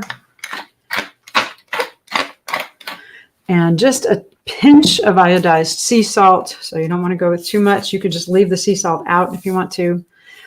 Also, when you're caramelizing the onion, you could use just water, or you could use a low sodium vegetable broth to keep it from sticking.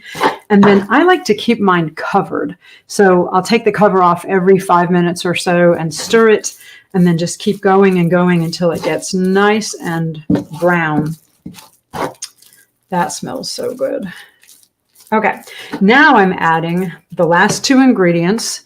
This is such a simple recipe. I'm adding coconut sugar, which is unrefined and low glycemic. And so it is an unrefined sugar. It's not going to spike your blood sugar as much. It's low on the glycemic index. You could also use date sugar. You could maybe use date paste. If you want to make your own date paste or buy date paste, you could use that. I wouldn't go with 3/4 of a cup. In fact, the recipe says 3/4 of a cup. I'm not even really using the whole 3/4 of a cup. So it's almost 3/4 of a cup. And then 3/4 of a cup of balsamic vinegar.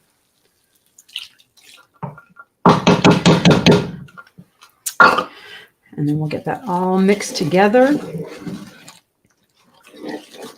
So there's a big variety of balsamic vinegar quality. There's really cheap balsamic vinegars that you can buy at any grocery store on the shelf. And they range in quality. If you've ever noticed when you're at the store and you see balsamic vinegar that's, $3.99 a jar, or some that's $15 a jar, there's a big difference in how it's aged and how it's made. So you don't have to use the really expensive one in this. I went with just an inexpensive balsamic vinegar off the store shelf. I think it was $3.99, $4.99, something like that. Because you're cooking it with so many other things, the quality of the balsamic vinegar isn't that important. And you want to just go ahead and save your really expensive balsamic vinegars for something else. So, all right, so we're going to let that cook for just a minute. And once it starts to cook down and maybe lose, 25% of its moisture, it's just cooked down a little bit and starting to thicken. That looks pretty good. I'm going to let that cook a little bit longer, but I'll show you the finished product. So you let it cool. Once it's gotten nice and thick, let it cool. And then once it's cooled down to room temperature, put it in glass jars. I have some old jam jars. And so I put some that I made the other day in this jam jar. When it cools in the refrigerator, the really cool thing is it thickens up so much that, if I took that pan and flipped it over, it would pour all over the counter. But holding this, it's really thick. So it thickened up. It has become a jam in here. And I'm going to let my husband taste this with a whole grain cracker, a little bit of plain hummus, and then a little dollop of the roasted garlic jam on top.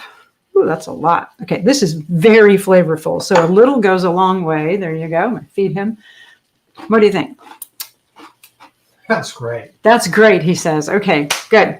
So it is so good and just so simple. It's starting to come to a bubble now. So you see it's just simmering, and then turn it down to low and let it just reduce by about 25%.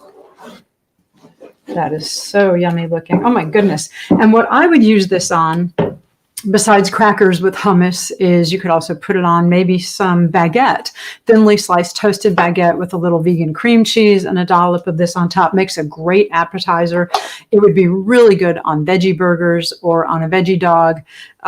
There's just so many options, but it makes a great appetizer too. So, and we love it. And I'm so glad I figured out how to make it without oil, because it is so good. So I hope you try it. And if you can think of other ways to use it, please add those in the comments. Also, please go ahead and ask some questions during our Q&A, because if you ask a question, you will be entered in our drawing. And we have 2 different things in our drawing today. So, and I am the last but not least. So now we go to Q&A, and everybody's coming back in to join us, and we'll take your questions. And please do ask a question so you can be entered in the drawing. All right. That was, as always, I learned so much from you, Carolyn. I already have some of my own questions for you. So let's bring Karen back, and Suzanne and Susanna. And I think that's our Q&A team for today. So welcome back, everybody. And so from this point on, questions, there's been a lot of great questions. Thank you so much. The questions help us. I love the interaction, and there's been really good questions this time. But from now on, all the questions that come in, Karen, are you ready to take notes as people are asking questions? And one comment from Eileen, I see the comments flash briefly in green, but not anymore in live chat. The reason, Eileen, is because most of our viewers watch us from Facebook, and so their comments, you'll see them on Facebook. If you're on YouTube, you'll see other YouTube comments. I try to mirror all of them, and I put them up on green. So I think I've gotten them all, and maybe I'm being too fast with them, so that's my fault. I apologize. Okay, the first question is by Patricia. So Karen, please note down Patricia's name. We're going to, when Q&A dies down, draw names, so please stick around. And our 2 giveaways today, by the way, are a magazine subscription to VRG's Vegan Journal and an onion chopper, an onion vegetable chopper. I don't have one of those. It looks really appealing. So Patricia, Dilip, why did you choose oranges versus lemons in the recipe? Thanks, Patricia, for asking that question. I'm bad at many things, but I'm pretty good at coming up with food combinations. And I was trying to figure out what would be a good recipe for this show. And I love citrus, and I was thinking, how would citrus and onions go together? And to check my intuition, I did a quick search, and sure enough, it didn't surprise me. It's a Sicilian recipe. The Sicilians use thinly sliced lemon with onion. I've never tried that recipe, but I was glad to know that exists. But I said tangerines and oranges are tastier and better to eat than lemons. Let me try it. And I was very surprised because, well, I was a little bit surprised. I made it, and my family loved it. I loved it. I tried it both with tangerines and oranges, and I love tangerines more than oranges. But in this dish, the orange really makes it. And I was so happy today when I put the vanilla in. Vanilla, another one of my intuitions, actually works great. I went to update the recipe document to suggest adding vanilla. And that's why I used oranges, because thinking of eating into the orange sounded more palatable than biting into the lemon. Question for Carolyn from Jody Hilden. Welcome, Jody. I don't think we've seen you in our shows before. We hope that you'll become a regular, and we're glad you found us. So Jody asks Carolyn, how long will the onion jam last? Caroline. Oh, okay. So this has been in my refrigerator for maybe a week, I would guess. And because it has vinegar in it, I think it's going to last longer because of the acid in it. So this is still good after a week. Typically isn't going to last very long at my house just because we're going to eat it really fast. But I think it would last at least a week, but probably 2 or 3, to be honest with you. Yeah, it looks like it has some good natural preservatives there. Right, exactly. And there's a comment from Patricia, and Patricia, please turn it into a question so we can add you to the drawing. But Patricia said she usually orders her balsamics from Italy. Oh, there's a question. And Caroline, I know somebody who's been to Italy recently. The question from Patricia, and Karen, please add Patricia's name to the drawing. She orders her balsamics from Italy. What are the differences in quality? And Patricia, you stole the question from me. That was one question I was going to ask. So take it away, Carolyn. Tell us more about differences in quality. This is something I don't know about. Okay, so this one, it says balsamic vinegar of Modena. So I know that it depends on, the quality depends on how long it was aged.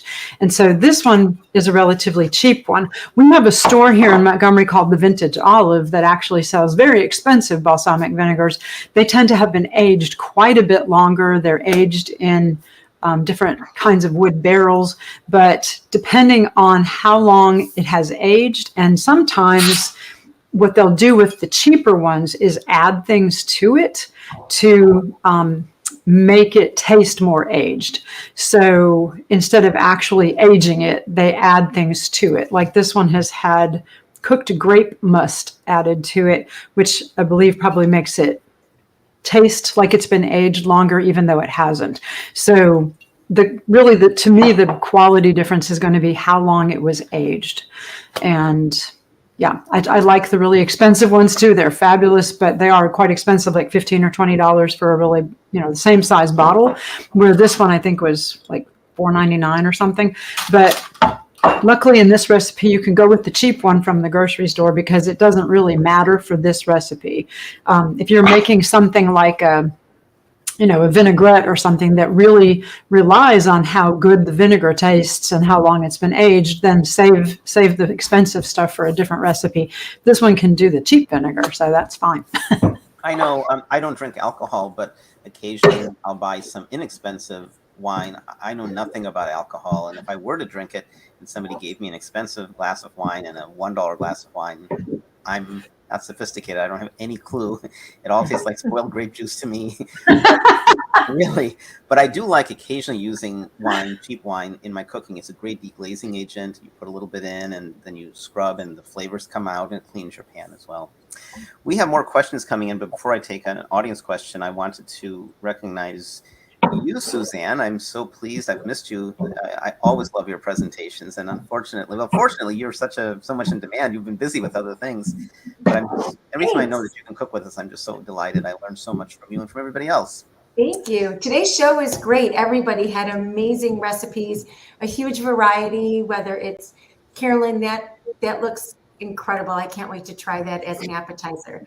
And I know you mentioned vegan cream cheese. And I've both purchased it and I've made it myself, is the sunflower cheese spread.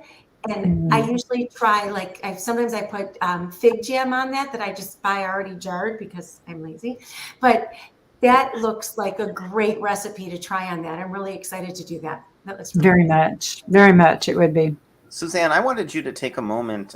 There's a bunch more questions coming in, but let me ask you, my question is, first of all, thanks for posting the thing about hints of measuring. I showed it. I haven't looked at your site, but it looks very promising. A great site.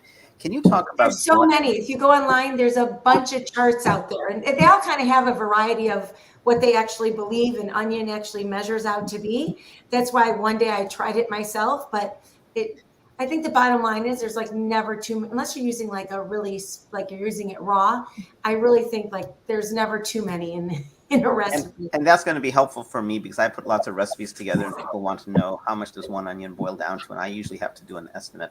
But the question for you is, can you talk about blending versus, for example, a food processor? So Vitamix now actually has a food processor attachment, but that aside, can you talk about the difference between food processing versus blending? So I find that I think food processing probably leaves things a little bit choppier. It's usually only like a double blade where the inside of the Vitamix has those 4 prongs to it. But like I said earlier, when I'm using a dip or something that's still going to be thick, whether I'm making a nut butter or a dip, I personally find that because a blender is more narrow, I waste a lot because it's so hard to really scrape it and get it out of the back of the blades. So, you're kind of leaving like a 1/4 inch of stuff down at the bottom, where food processor, it's a little bit wider. But again, my dips probably are not as smooth. So if you're looking for maybe a smoother hummus, probably the blender is probably a better choice, but you waste. But like for this dip, I don't mind it being a little bit chunky. It's just not as smooth. So it just is personal preference. Just yesterday, I ordered a new Vitamix that has and the food processor attachments. By the next show, I'll have some. I can report on that, how that works out. Yeah, I'd be excited to see how that's working.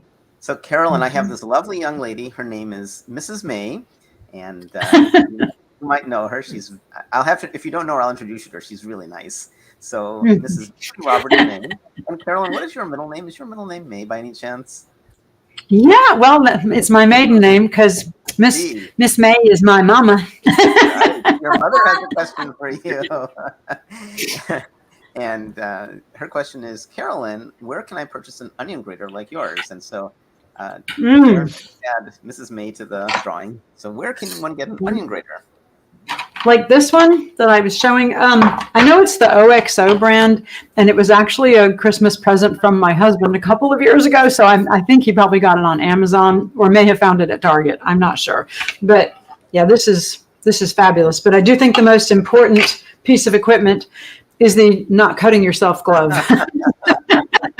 Because I'll be honest and tell on myself. A few weeks ago, I was cutting with this very blade, and I was cutting a radish to put on some Tex-Mex kind of beans I was making. We like to put shaved radish and avocado and things on our beans, and it slipped, and my thumb went right through that little blade. Yeah, it was bad. So I know. I ordered it. I ordered a pack of 4 of these things, and they're great because they're washable. You can just wash it out in the sink with, dishwashing liquid and hang it up to dry, or put it in the washing machine. You just can't put it in the dryer, but they're great. They have kept me from cutting myself lots of times. Thanks, Hyacinth, for the nice comment. Please submit a question and we can add you to the drawing. Kayleen has a question. When is the next show? So if you download our document, bit.ly, so many onions recipes, capital. We'll post it again in a little while. At the very end, the very last page lists all of our shows. And for once, we actually have a schedule through January. So in a few minutes, I'll ask, maybe Suzanne, I'll ask you if you could look it up and then tell us what our upcoming shows are, including the kids shows. We have topics through September. I don't know if you guys all know, I just yesterday posted So Many Potatoes will be our September show. I'm thinking of making a low-fat potato chip, an almost no-fat potato chip. Okay, so here's some more questions. So Eileen, love your new picture, Eileen. I would like to know about Aquafaba.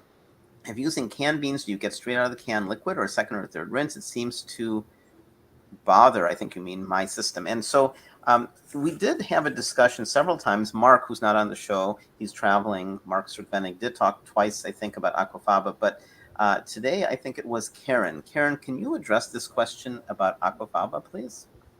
Yeah, I'm just trying to read the question. About using canned beans.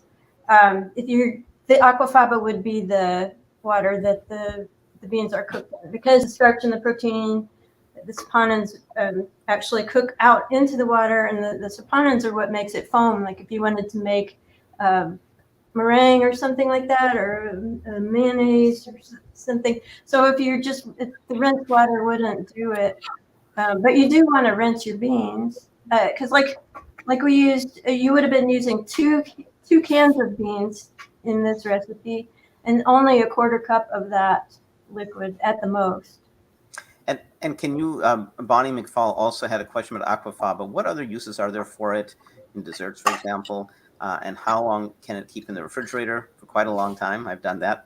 I never use it, but would like to start. And before, Karen, you take the question, Bonnie, we really need a search function. We've been doing these shows for more than 2 years, and I have been working on trying to hire somebody to do a search function for us. So I can't remember which show it was in, but if you come to SoManyCooks.com/shows, and then, I'm sorry, we don't have a search function, but we have, Mark's the one who's done several shows about Aquafaba, and at least one other cook as well.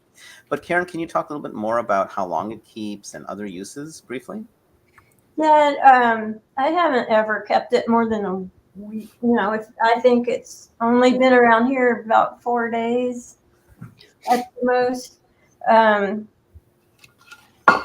but you can use it to make things creamy. You could whip it up like into a mayonnaise, or add some kind of sugar, make a meringue. What it really is a plant. It's to protect the plant. Like, the plants don't want to be eaten by the insects and stuff like that. So they can, it can destroy the intestines of little insects that consume the plant, and it can destroy the larvae. It just protects the plant, really. Hyacinth asked the question, didn't they say it's bad to use canned beans water? Can you clarify that? What I do when I get canned beans, if I'm not growing the Aquafaba, I've never used Aquafaba, I've been wanting to, is I drain it and I rinse it. I put it in a colander and I rinse it with water to get rid of the sediment. I like canned beans because I prefer making my own, but I always have, a couple of canned beans, chickpeas, black beans, in case I come home one day and I want to cook and I haven't had some beans soaking. So it's good to have some canned beans, and I do rinse it. But the thing about rinsing, why you really want to rinse it is to rinse the pulp. Okay. Right. Let's see. There was a question for you, Karen. What kind of onions did you caramelize for this dish? I had yellow onions. Okay. But Kathy had a question. I had to go outside to let my dogs in and missed the end. What do you use onion jam on? So Carolyn, what do you use onion jam with? Oh, so many things. What I just made it for this with is crackers and hummus and put it on there as an appetizer. You could use crackers and vegan cheese, or baguettes, toasted baguettes with vegan cheese and some caramelized onion jam on top. It would also be really good on a tofu steak. Delicious on grilled tofu steaks, or on cauliflower steaks, maybe a veggie burger, a little bit on a veggie hot dog, that kind of thing. There's lots of ways to use it. I think my husband would probably just eat it out of the jar, but it's really good just like it is. But yeah, there's a lot of different things you can do with it, but mostly for appetizers is what I do. Pat Murphy has a good question. Someone mentioned sweet versus regular onions. What makes the difference? The soil. I don't think it's the soil. It is to the sense. So the three kinds of sweet onions I know about are Vidalia, which I think originated in Vidalia, Georgia. They don't have to own Vidalia to be Vidalia onions. Maybe from a trademark point of view, they do. But onions, I think if I had the seed and grew it here, it would still be called a Vidalia onion. In the West Coast, in Washington State, there's a city called Walla Walla, and they have sweet onions. I think they're slightly sweeter than Vidalia. I might be wrong about that. I've had Walla Walla, but not often. My favorite onions of all are Maui onions. I used to go to Hawaii every other year, and I brought some onions back. There's a lot of things you can't bring back, but you could bring onions, and I would travel with the Maui onions. And so, Pat, in this case, in Hawaii, a lot of things taste a lot better than elsewhere. Carolyn, you lived in Hawaii for a little while, and it is the soil there, and it's because of the volcanic ash. It really makes things taste a lot better. But that's not the complete question to your answer. It's not the complete answer to your question. That's not what really makes sweet onions sweet and regular onions not sweet. So the soil is a small part of it, but it's just and it's somebody else, maybe Karen, who knows more about this than I do. I think it's just the nature of the plant. That's the way the onion grows. So yellow onion is kind of the standard onion. I think it's like 85% of the sales in the United States. I don't buy yellow onions typically. I find them a little bit strong. I buy Vidalia or sweet onions whenever possible. And I like red onions. Red onions are nice. I like the color. Because of the color, they have more phytochemicals, so you get more health benefits. And if you look at our document, I put a lot of information at the beginning about some of the benefits of, the nutritional benefits of onions. One other thing I'll say, and it looks like Karen wants to say something about the soil or about the differences, is the advice, too much of anything is often not a good thing. So that's not true for whole food plant-based eating. Eat entirely whole food plant-based is what I would say. But onions are acidic. And so my wife was pointing out, as good as my salad is, make a small serving, because if you eat a lot of, especially raw onions, it can be acidic and can cause, especially if you eat it later in the day. So be careful with that.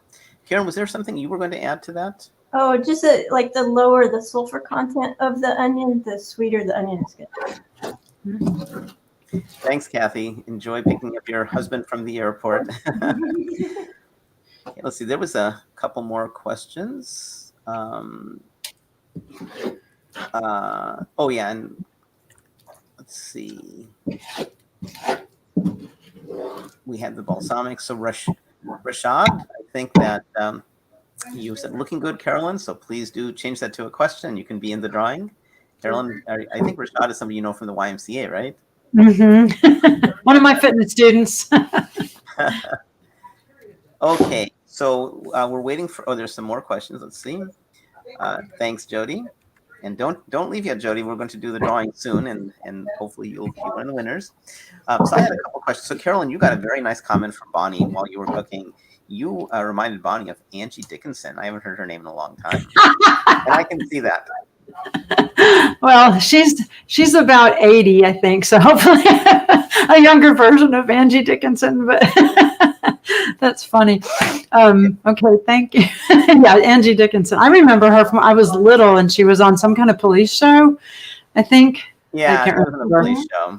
Yeah. Is that right? I don't remember, but Suzanne, Suzanne, you're much too young to be nodding no. This is before your time, I think. Oh no, I know. Karen was asking who had asked the question about onions, and it was Jody who asked that question. Thank you.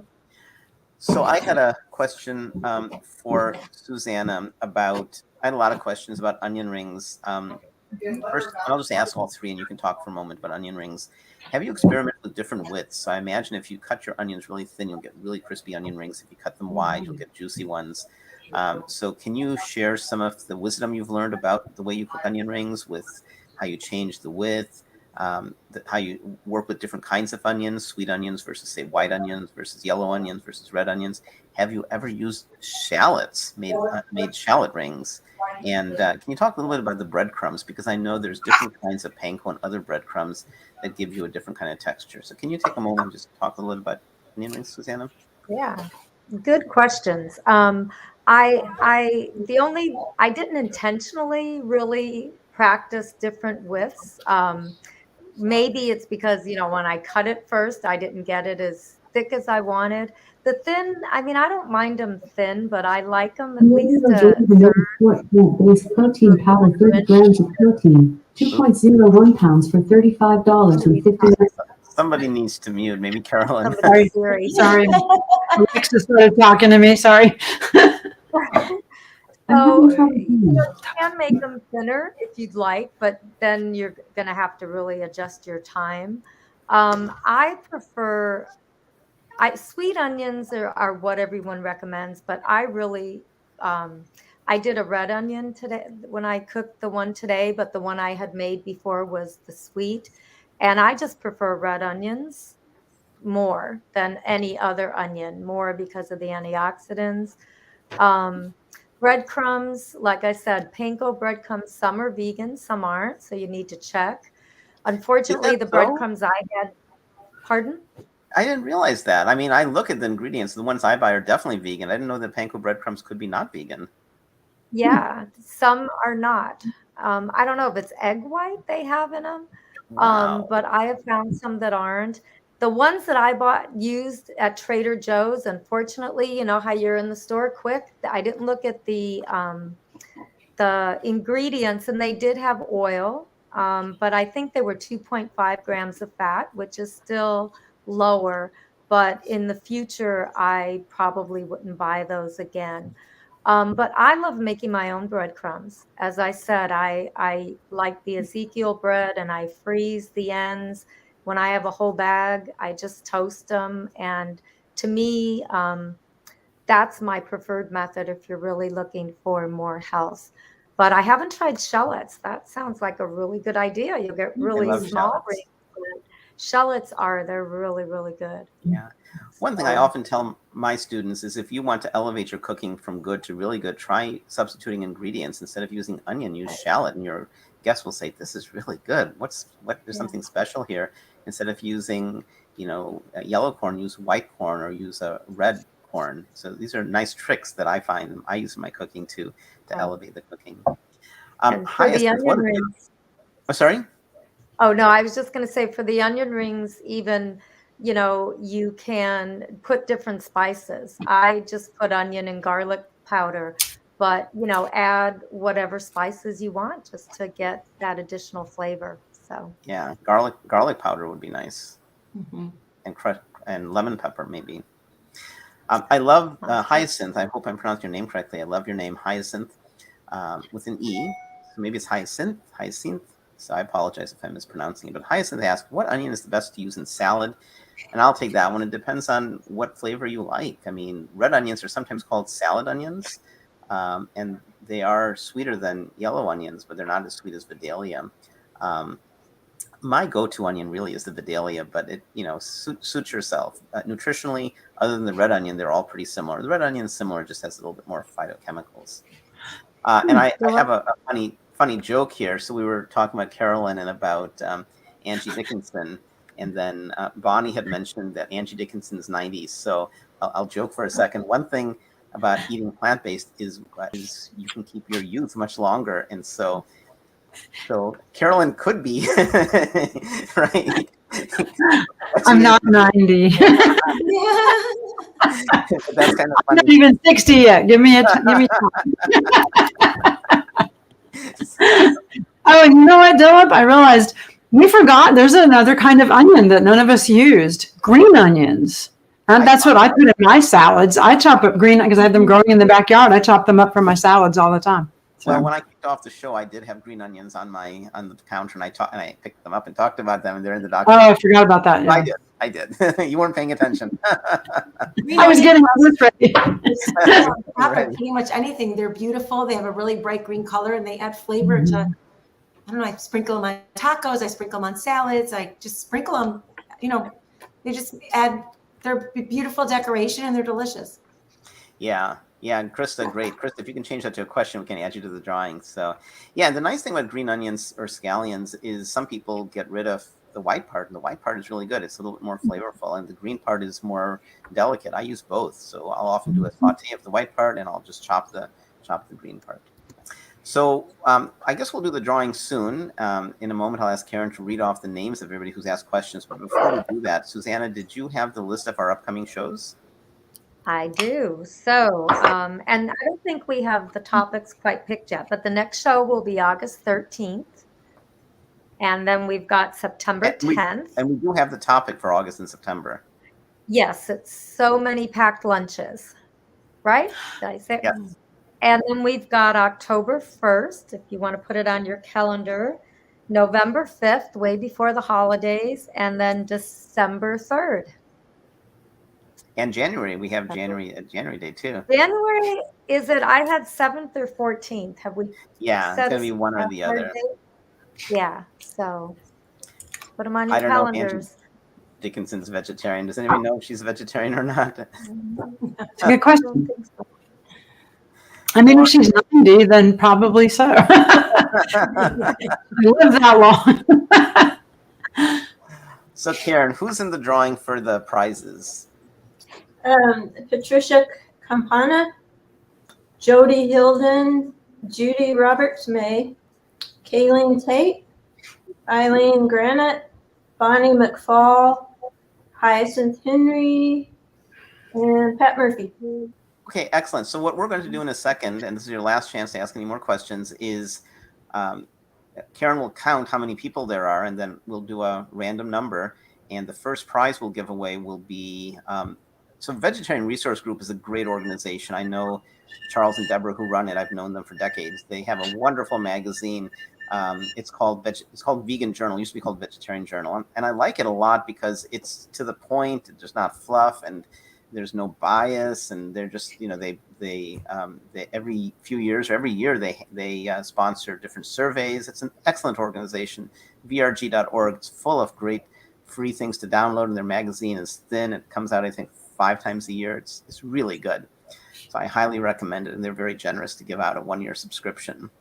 If you win this, whoever wins either prize, you'll need to contact Karen. You'll have to send an email, Karen@somanycooks.com, and she'll confirm she gets your email. And then she'll need your address and other details, and we'll get you the thing. And so you'll get your subscription for 1 year, and then that's it. And then if you want to continue, you can contact them directly and renew if you want. The second prize is an onion chopper. I don't have one of these. Suzanne, you have every kind of appliance. I bet you do. How many of you guys have the onion chopper, that kind of thing?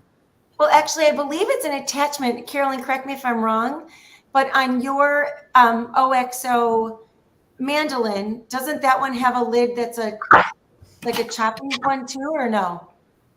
No? My lid is actually the container everything goes into. okay. So it just has a bunch of Similar. Gotcha. So they also make one, and so just like Carolyn's container, then the lid comes down and it has all these little holes and it dices an onion for you. It's actually, you can slice it and then you just slap it down and it dices. It's a great kitchen tool. And there's a bunch of them. There's a bunch of different companies that make them.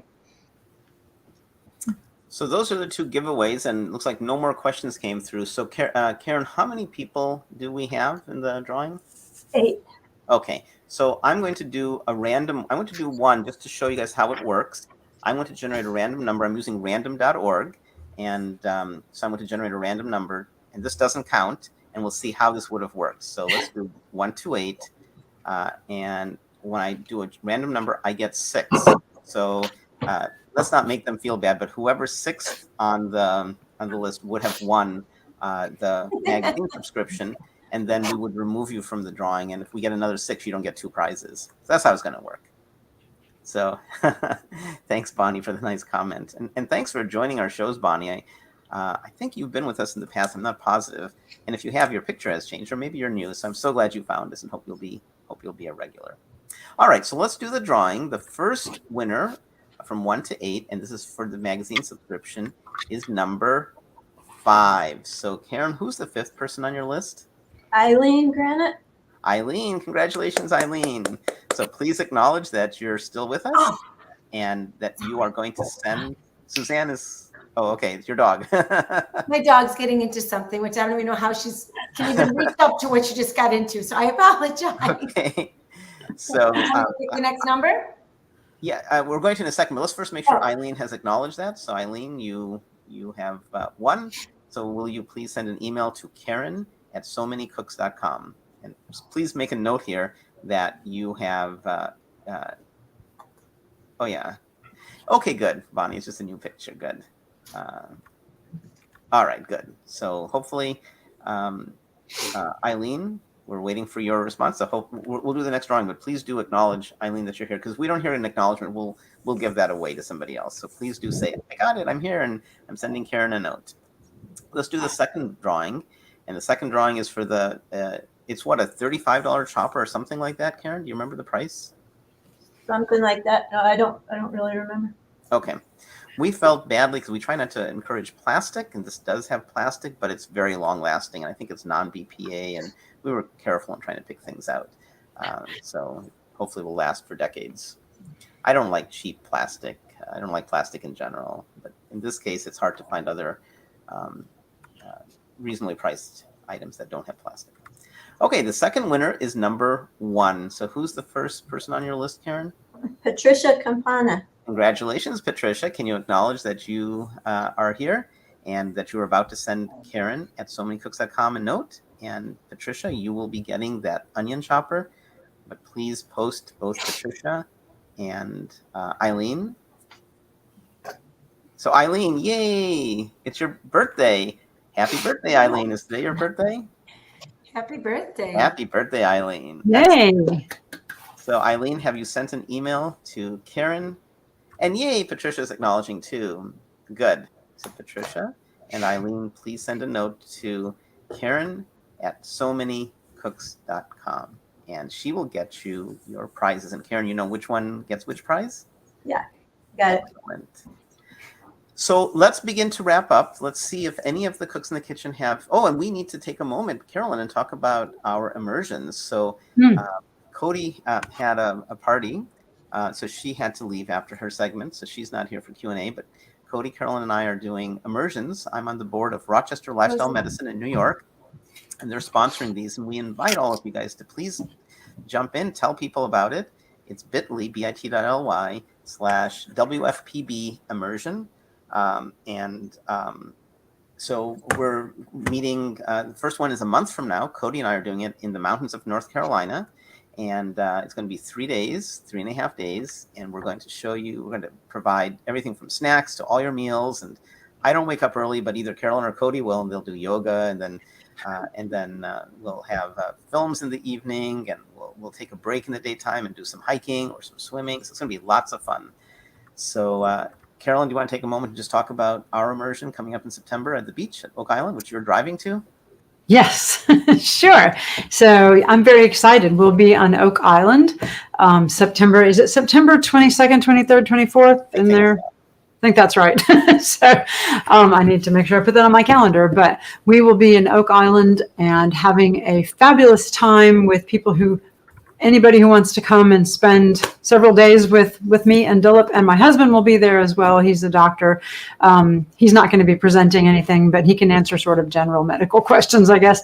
But yeah, we'll be showing people lots of interesting and fun recipes in the kitchen, things they can take home and share with their family and friends, and just having some fun, relaxing time. And it'll be really fun to be around people who are interested in eating plant-based and learning more.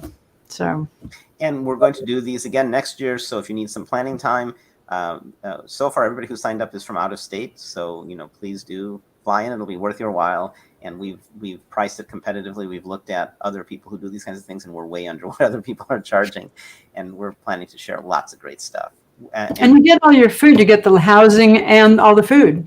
So I haven't told you this. Carolyn, Cody, and I were talking because ours is first. We're actually going to record So Many Cooks in the Kitchen episodes, so our audience who are there will watch and learn from us, and maybe you and I can do that in September too. Oh, that'd be fun. We could do the October show from there. It's so fun to cook with you, Carolyn. Does anybody else, Karen, Suzanne, or Susanna, want to share some really cool things you guys are doing and invitations for classes or other things that you have going on? I'm doing the Texas Fruit Festival again this year. If anybody wants to come, September 10th. And we have a lot of great speakers. We're going to have a lot of great food. It's not, the lunch is savory. It's not just fruit. We're going to have sweet fruit snacks, but the lunch is like amazing. Suzanne or Susanna, anything cool? Susanna, you're always on the news. What have you been recently, and are you going to be again? And I love watching you. You're so excellent in Indiana. I love the segments. Thank you. Yes, always. Yeah, excellent. I was just on last week, I think. But I'm going to have my first in-person class in the middle of August at our local YMCA here in Evansville. I don't know if there's anybody in this area, but I'm really excited. This is the first time since the pandemic started that I won't be online, and I'll be doing in person. So I'm really excited with this new partnership. They have a brand new, beautiful kitchen. It's going to be awesome. Nice. Carolyn, are you teaching 40 or 60 or 80 or 100, 180 or 3,000 kids tomorrow? Or Monday? On Tuesday, I have somewhere between 50 and 70 kids coming every Tuesday this summer. Whew, it's exhausting, but every Tuesday I have kids cooking and making things themselves, like smoothies. And in Alabama, in Montgomery, Alabama, at our YMCA. It's part of the YMCA Healthy Kids Camp. And yeah, we have a good time. It's been a little crazy, but as you can imagine, with between 50 and 70 children, we divide them up 5 to 8 year olds and then 9 to 12 year olds. But it's a lot, but they're great. And you know what? I have to say, the whole reason I do it is there's one child I can think of who came last year and he told me, I don't eat nothing but chicken nuggets. And I said, oh my goodness, I got my work cut out for me with this little guy. And he would turn up his nose at everything. And then finally, when we made pasta salad, and I had them making their own pasta salads, and I had broccoli as one of the options of toppings. And he said, I don't eat broccoli. That's disgusting. And then he saw all the other kids at his table getting broccoli and putting it in theirs. And he said, well, I'll try it. And he took one bite and he said, that's really good. How come my mother never gives me broccoli? And I said, well, sweetheart, maybe she doesn't know how good it is. Maybe she's never had it either. So he said, can I bring the rest of it home with me? I said, sure. And sent him home with all the broccoli. Well, this year he came back in, and on the first day he said, Miss Carolyn, what are we making today? And I said, smoothies. And he said, yes. And he tried now he's eating everything. And when we made pasta salad 2 weeks ago, he put broccoli on his pasta salad. So to me, I just look at him and think, this is why I do this, because it's a lot of work, but I mean, if I can turn some kids around and get them to eat vegetables and not turn up their noses at something green, then I feel like it's a win. Suzanne, do you have anything really cool in Michigan going on that you'd like to share? Nothing too exciting yet. I'm hoping to finally have in-person classes this fall. Excellent. I didn't mention this earlier, but I've been teaching in-person classes for a little while now, and I teach a lot of my classes through a Turkish center, and so I'm not Turkish. I know a little bit about Mediterranean and Middle Eastern cooking. I've taught that, and so they've had me teach a number of Turkish classes. So my next one's tomorrow, and if you're local, I don't want to invite you because it's sold out with a wait list, and I'm really excited about tomorrow, and I'll try to post maybe on So Many Cooks so other people can see it. I have I'm making Turkish lemonade. I'm making a really good red pepper dip, and I'm making what's the bean? The fava bean dip. Very simple fava bean dip, which is like hummus. And I think the people who follow us may enjoy this. I might post that. And the local magazine, Chapel Hill Magazine, is coming to do a story, which is going to be really exciting. So if you are local, definitely you can connect with any of us. Our first name, Suzanne at SoManyCooks.com, Susanna at SoManyCooks.com, and so forth. First name at SoManyCooks.com. So if you're local, please do feel free to drop a note if you want to get connected. Yeah, Turkish lemonades. And so that was what they asked me. Do Turkish lemonade and some mezzas, some platters. And so Turkish lemonade is very sweet, and I'm going to not make it very sweet for a variety of reasons. But I have two really cool lemonades. One which includes dried limes, which is used in the Middle East and in Turkey, and it's really has a nice subtle flavor. So I'll try to share those. And then the last thing I'll say is, just like Susanna said, please do look for our upcoming shows. So in August, the kids in the kitchen cook every other month. My daughter's one of the kids in the kitchen, and it'll be a fun show for the kids because it's back to school. It's school lunches. My daughter's homeschooled. I've been teaching her starting in first grade, but she's going to go to a music camp in a few weeks, and I'm going to ask her to make her own lunches for that, and so she'll have some experience.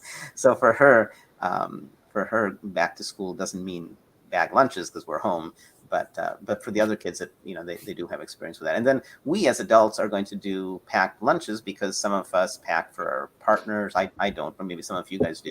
Maybe you pack. I know Carolyn, you do. You pack food for your husband when he goes off, and every day, right?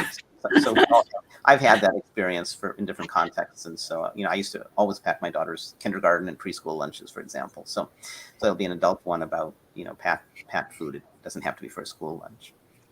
So with that, thanks everybody for joining us. This was a great show. The recipes, please download them, enjoy them, and we might tweak them and make some additions. It's about 35 pages. Brenda Davis, my favorite nutritionist, has an appendix. It's excellent. So please check that out. Thanks for watching us, and sorry you can hear my wife in the background. Sorry about that. But thanks for watching us, and we'll see you next month. Bye. Bye. Thank you. Bye. So many cooks in the kitchen, so many recipes to share. So many cooks in the kitchen with meals for you to prepare. We've got fruits and grains, veggies and beans, more healthy food than you've ever seen.